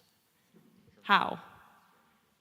How does my country choose to send our tax dollars to fund war crimes across the sea and turn around to arrest nonviolent dissenters like me? So, I urge everyone here tonight to consider what the original resolution calls for. That the amended version here is an opportunity, or the unamended version of this resolution is an opportunity to tell the United States that we do not want our money to go toward war, violence, and death. The original version of the resolution is an opportunity to stand for justice and to stand for peace. By voting yes on the resolution tonight, when future generations look back to this moment and turn to you to ask the question of what you did when Israel stood accused of genocide, you can tell them the story of tonight. Thank you. Thank you for your comment. So here's how we're going to proceed. I'm going to take a comment from you, sir, because you haven't spoken yet. And then, gentlemen, there's going to be more debate on these issues. So I'd like to call the question on the amendment so we can figure out what to do with that. And then you're welcome back to speak on whatever happens next. Go ahead, sir. Hi, my name is Ayman Saleh. I am a Hanover resident. Specifically, I go to Dartmouth. So first off, as a student, I want to extend my deepest apologies to any Jewish students on the Dartmouth campus who has been harassed, who has felt threatened by any pro-Palestinian protests. And I believe any harassment, anyone who inflicts harassment of any sort needs to be held accountable. So I'll start there. Secondly, I want to thank everybody here today because I genuinely believe that towards any solution, the beginning of any solution begins with communication, and this is what we're doing here. We're communicating, we're talking, we're getting our feelings out, our beliefs, and I appreciate you guys for creating this space and also listening. So I want to talk about the amendment that's up on the screen right now, as it refers to the Middle East in a very vague sense, right? And while I'm going to agree and say that there's atrocities happening everywhere in the world, even the Middle East included, what's happening, what we're talking about today, and what we want to get across today is what's happening with Israel and Palestine. And why is that? It's not because, you know, this is not a Hanover issue. It is a Hanover issue, and I'll tell you why. That issue has came from across the seas. It's now on our campus. It's within our town. State police needed to get involved. That's a Hanover issue. That's not something we're just going to sit and stay. Rather, whether you want to be for it or against it, it's a Hanover issue. And how we deal with it is what happens here today with this communication, with this effort. Secondly, I want to talk about how it's a Hanover issue because the reality is the tax dollars are real, and the tax dollars are going to Israel. That's a fact. It's not a myth. It's not something that we're going to try to debunk here. It's fact. And your money does go other places, and I agree with everyone else who was talking. But the reality is that it does go to Israel, and it does fund what's going on in Palestine, the killing of, you know, tens of thousands of people. And so it is a Hanover issue. So I think that's very important to get across. So if we're going to communicate and if we're going to try to understand this better, let's start with the fact that it's a Hanover issue, and us as residents need to do what we can, use our voices. As we live in America, we have a democratic system. We can speak to our representative, have our representative speak to the president. This is the system that we live in, and we should appreciate that, and we should take advantage of the democratic system that we live in. And so going back to the amendment, last thing that I'll say is, you know, I had heard from a couple of my colleagues that it was divisive, and while I'm reading this, I personally don't see anything divisive. And I'll even point out that, you know, if there's a specific issue about end U.S. arms shipments and military aid to the Israeli government, I can totally see how that might be an issue for some people, especially because it does fund the Iron Dome, which protects Israel. So I think that we can put to the side. But the first sentence, to see if the town will vote to call on the United States government to support an immediate and permanent ceasefire in Gaza and the West Bank in order to ensure the safety and right to life of all people living in the region of Israel-Palestine. That's not divisive. That's peace at its core. That is peace at its core. And if you want to know, last thing I'll say, what does a ceasefire mean? What does a permanent ceasefire mean? It doesn't mean more destruction. It means Palestinian hospitals can be built. It means hostages of Hamas can come home. It means that Palestinian lives are no longer dying every single day at the hands of our dollar. And most importantly, it means the rebuilding of Palestinian schools and universities. There's 0 universities in Gaza now. 0. That's a Hanover issue when we're privileged to be here on this college campus and get educated. We need to give back. We need to give back to those underprivileged people. And frankly, right now, it's the Gazans. So please, everyone, this is not divisive. Let's come together and at least vote on the first part that asks for immediate and permanent ceasefire. Thank you guys so much. Okay, everybody. Thank you, first of all, for the passionate opinion and the extremely well-spoken way it was articulated by all sides. We're not done with the debate, obviously.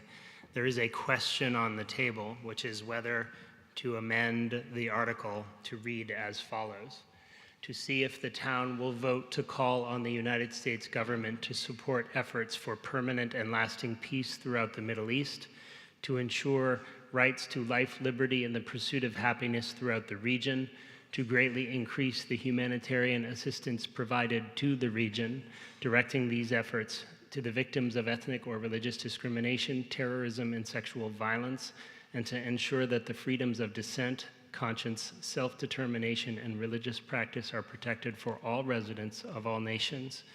The record of the vote shall be transmitted by written notice from town officials to United States Representative Annie Custer from New Hampshire, United States Senators Maggie Hassan and Jeannie Shaheen from New Hampshire, and United States President Joseph Biden, urging them to take action toward this end. Sir, I see that you're standing there. I do want to have more comment on it, but I want to call the... On the amendment, Yes, sir. I think the original version may be too strong. The amendment is too weak.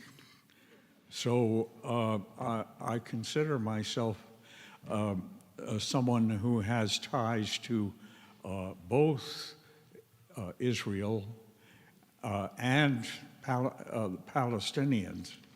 But but as a moderate, as I consider myself, I think the original version is better. Thank you. Thank you. That will do it on our debate on the amendment. Thank you. So there is a petition submitted in writing lawfully that will require us to do a secret ballot for the vote. You have, can I show this? You have in your packet this guy right here.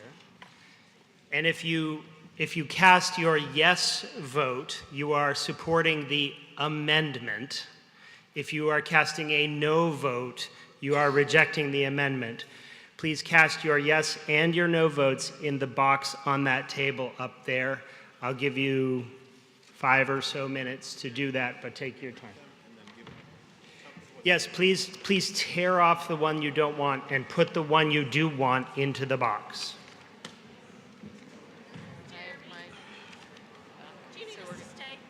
Yeah. We're going to need another one for the next vote. Yes.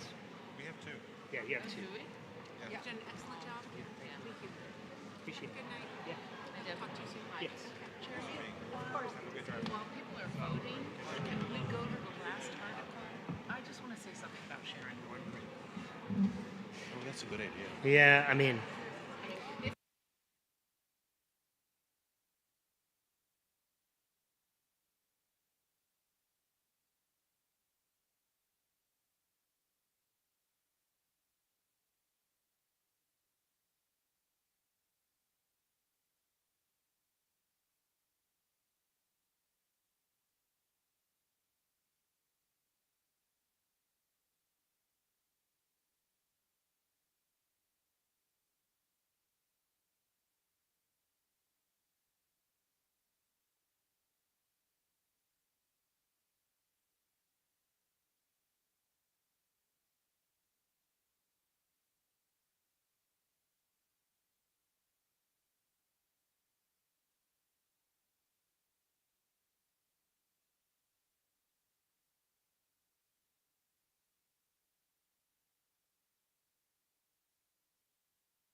Those who finished voting, if you could take your seats again, please.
Thank you, everybody. Please take your seats. Our staff will be counting those ballots. In the interim, I want to recognize Deborah Bacon Nelson, who is a member of the Democratic Party and a resident of the town of Hanover, who wishes to offer some words from her heart. Thank you. As Jeremy said, my name's Deb Nelson, and I live here in Hanover. And I just think we would be remiss if we didn't take a few minutes to think about someone who served on the select board, served as chair of the select board, served for 35 years in the State House in Concord, and died this past February. I'm speaking of Sharon Nordgren, a longtime resident of Hanover. She would never miss a town meeting. She always sat next to me and wrote notes to me during the meeting and offered her wisdom and counsel asked for and not asked for, to many people in Hanover. One of the things that I delighted about her, or in her, so much was that she was convinced that everybody cared as deeply as she did about dogs, about children, about healthcare, about public education, and about her grandchildren in particular. She was known, and I am not making this up, for pressing photos of her grandchildren into the hands of presidential candidates when she met them and saying, "This is for your refrigerator." I have to wonder what some of them did with those pictures. But over the years, she did so much to represent the town of Hanover, to represent groups that are disadvantaged in our society. And I think it's really important to take a minute to recognize her contribution. So thank you for listening to me.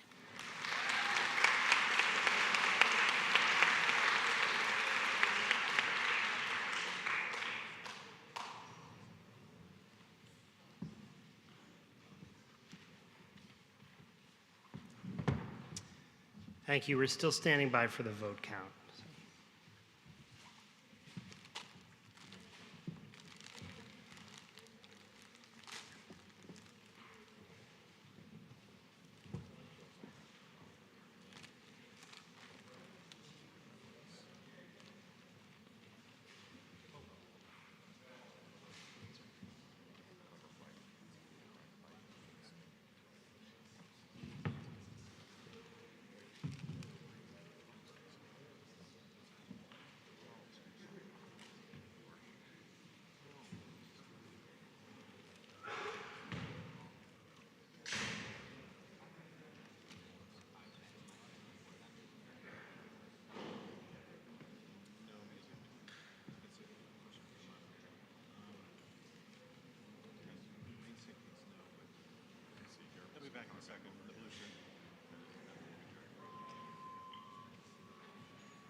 our rescue.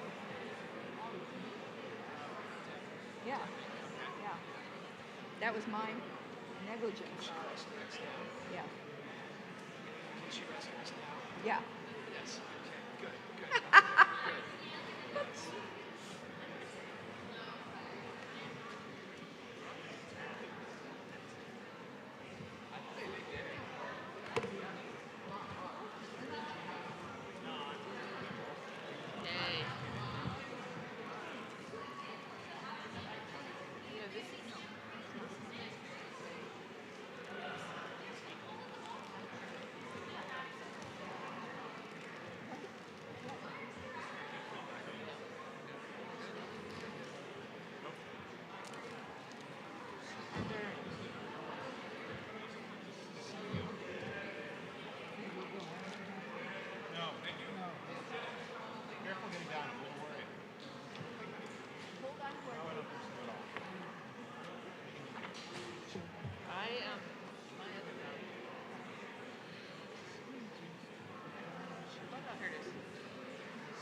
Thank you, everybody, for your patience.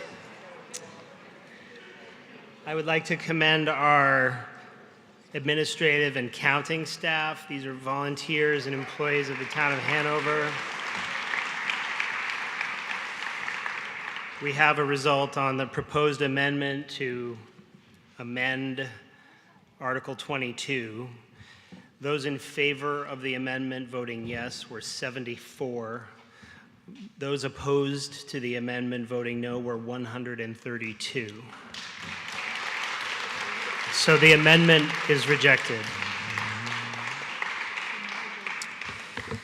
So now the question before the body is the question as originally drafted. I know that I promised to get back to you, Mr. Macri.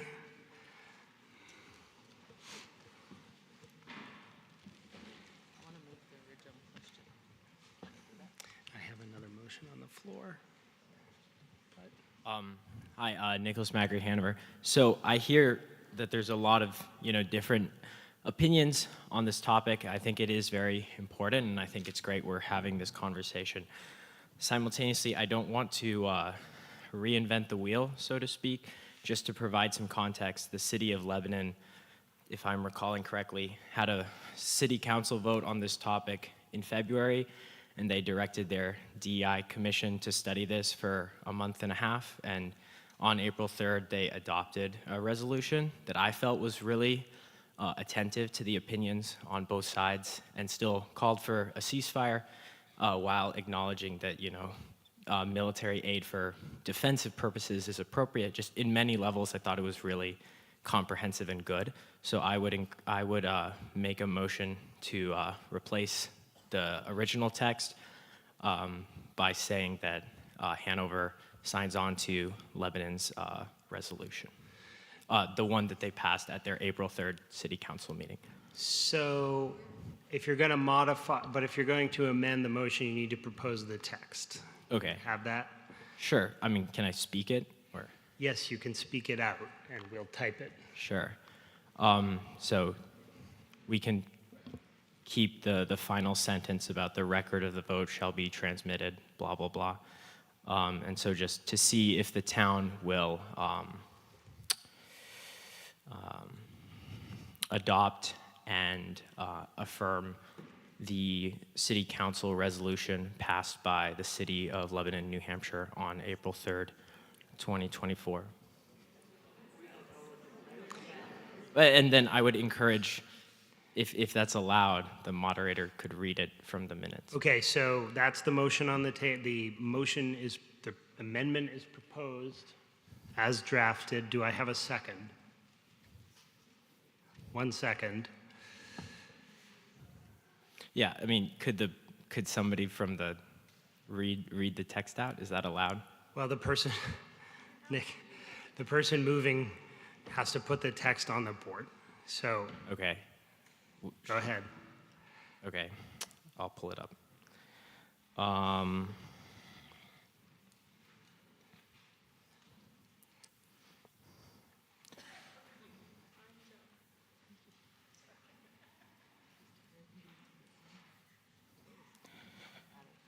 So here's the entirety of the Lebanon resolution. And it's on page 19 of their minutes from that day.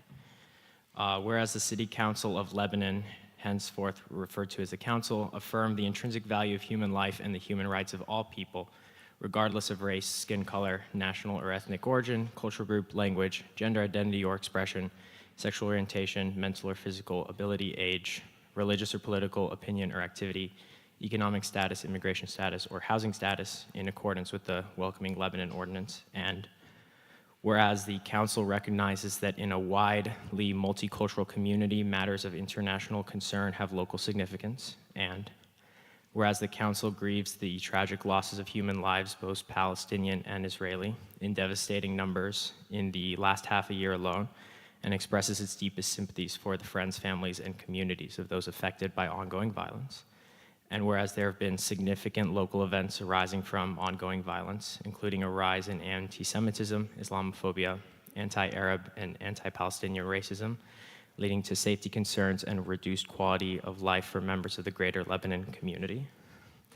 And whereas the council understands that many members of the greater Lebanon community have not felt their concerns to be heard by members of higher levels of government and are seeking recognition at the local level, now therefore be it resolved that the council affirms and echoes the city residents' fervent desire for an immediate and permanent bilateral end to violence in the region, the safe return of all hostages and prisoners, Israeli and Palestinian, and for the development of a lasting peace based on recognition of the universality of human rights and fundamental equality of all peoples.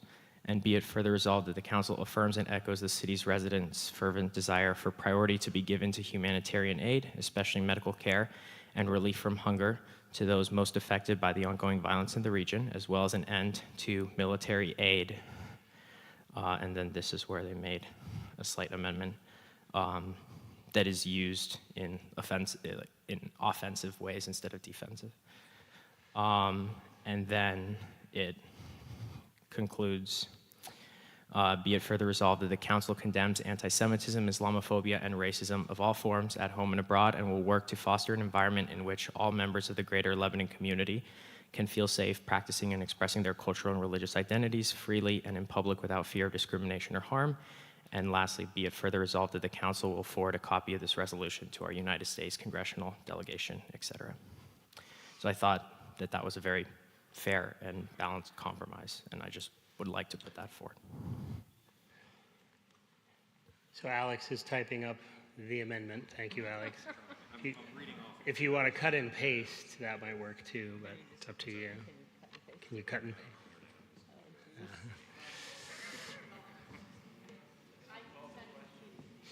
Right now, there's a different motion on the table, so we can't call the question. I can't call the question on his amendment? It's all worded, the city of Lebanon is trying to water the thing down. Let's You can proceed. call the question on the amendment. Is there a second? I call the question. Okay. So the question has been called on the proposed amendment to adopt the language of the city of Lebanon and the Lebanon resolution concerning these matters. All in favor say aye. Aye. All opposed say nay. Nay. The amendment is rejected. That was calling the question on the amendment. And I would like to also call the question on the article. So there is a motion on the table to call the question. All in favor of the motion to call the question on Article 22 as drafted say aye. Aye. All opposed say nay. Nay. The ayes have it. You are voting, you have just voted to call the question on Article 22 as drafted by the petitioners. The amendment was rejected by the body. A question was called on the amendment. The body voted to call the question on the amendment. The body then rejected the amendment. And then the question was called on the original petition warrant article, Article 22.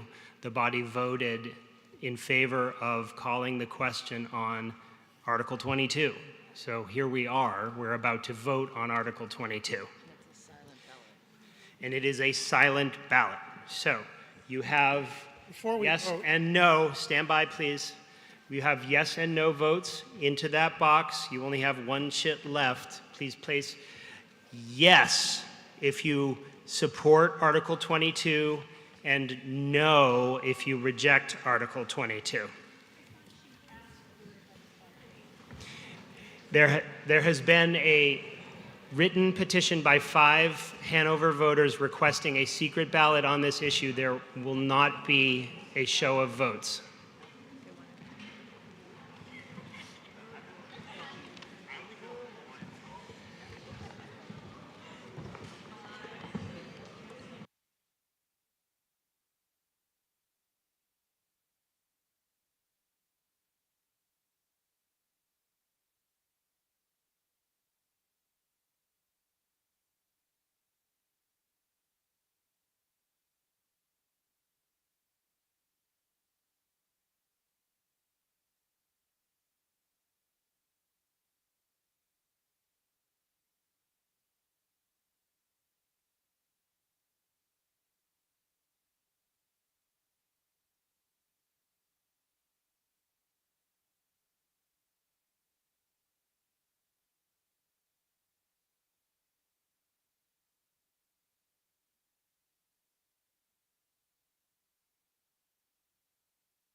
Any remaining votes that need to be cast on this question, please submit them. We'll be closing the box momentarily.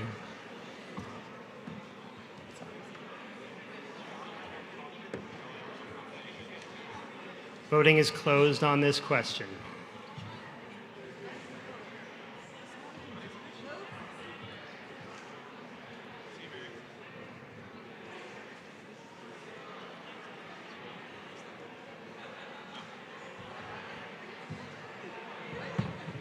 You rock, man. This is like, you said it was fun, but it's not fun anymore. You got a credit chair too. Yeah. Sorry. No, this is great. Okay. All right. I don't envy you. What a nightmare.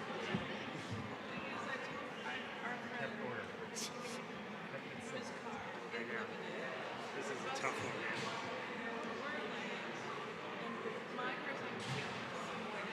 I want to say, we get Hadassah magazine. We get Hadassah magazine at my house. We get Hadassah. Oh my gosh, I'm here. Do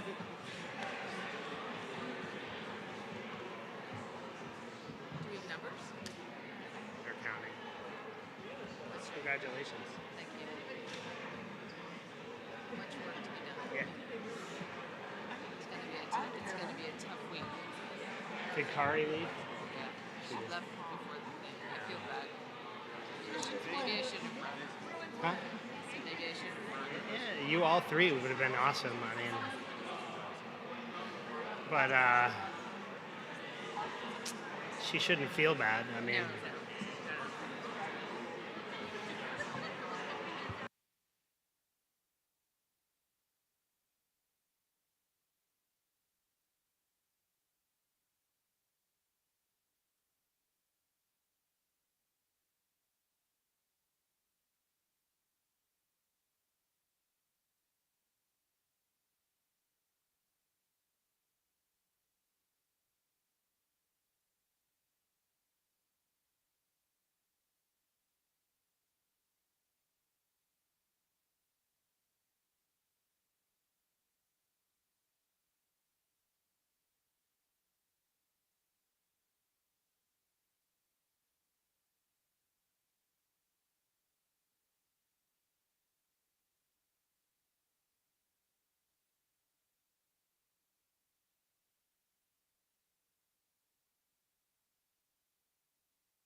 Okay, folks, you can retake your seats. We have results.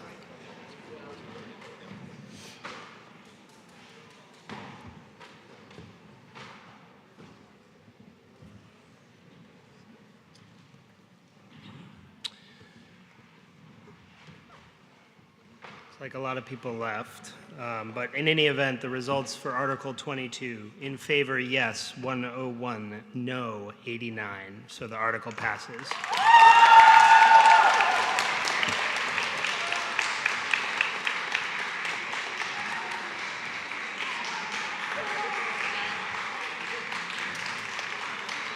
Thank you, everybody. Now, please take your seats. The meeting is not over yet. Thank you, everybody. With respect to Article 23, the motion is to transact any other business that may legally be brought before this town meeting. Do I have a second? So moved. Thank you. So seconded. Any debate or discussion on Article 23? I will call the question. Thank you. All in favor say aye. Aye. All opposed say nay. Thank you. The motion passes. Thus concludes the Hanover Town Meeting for 2024.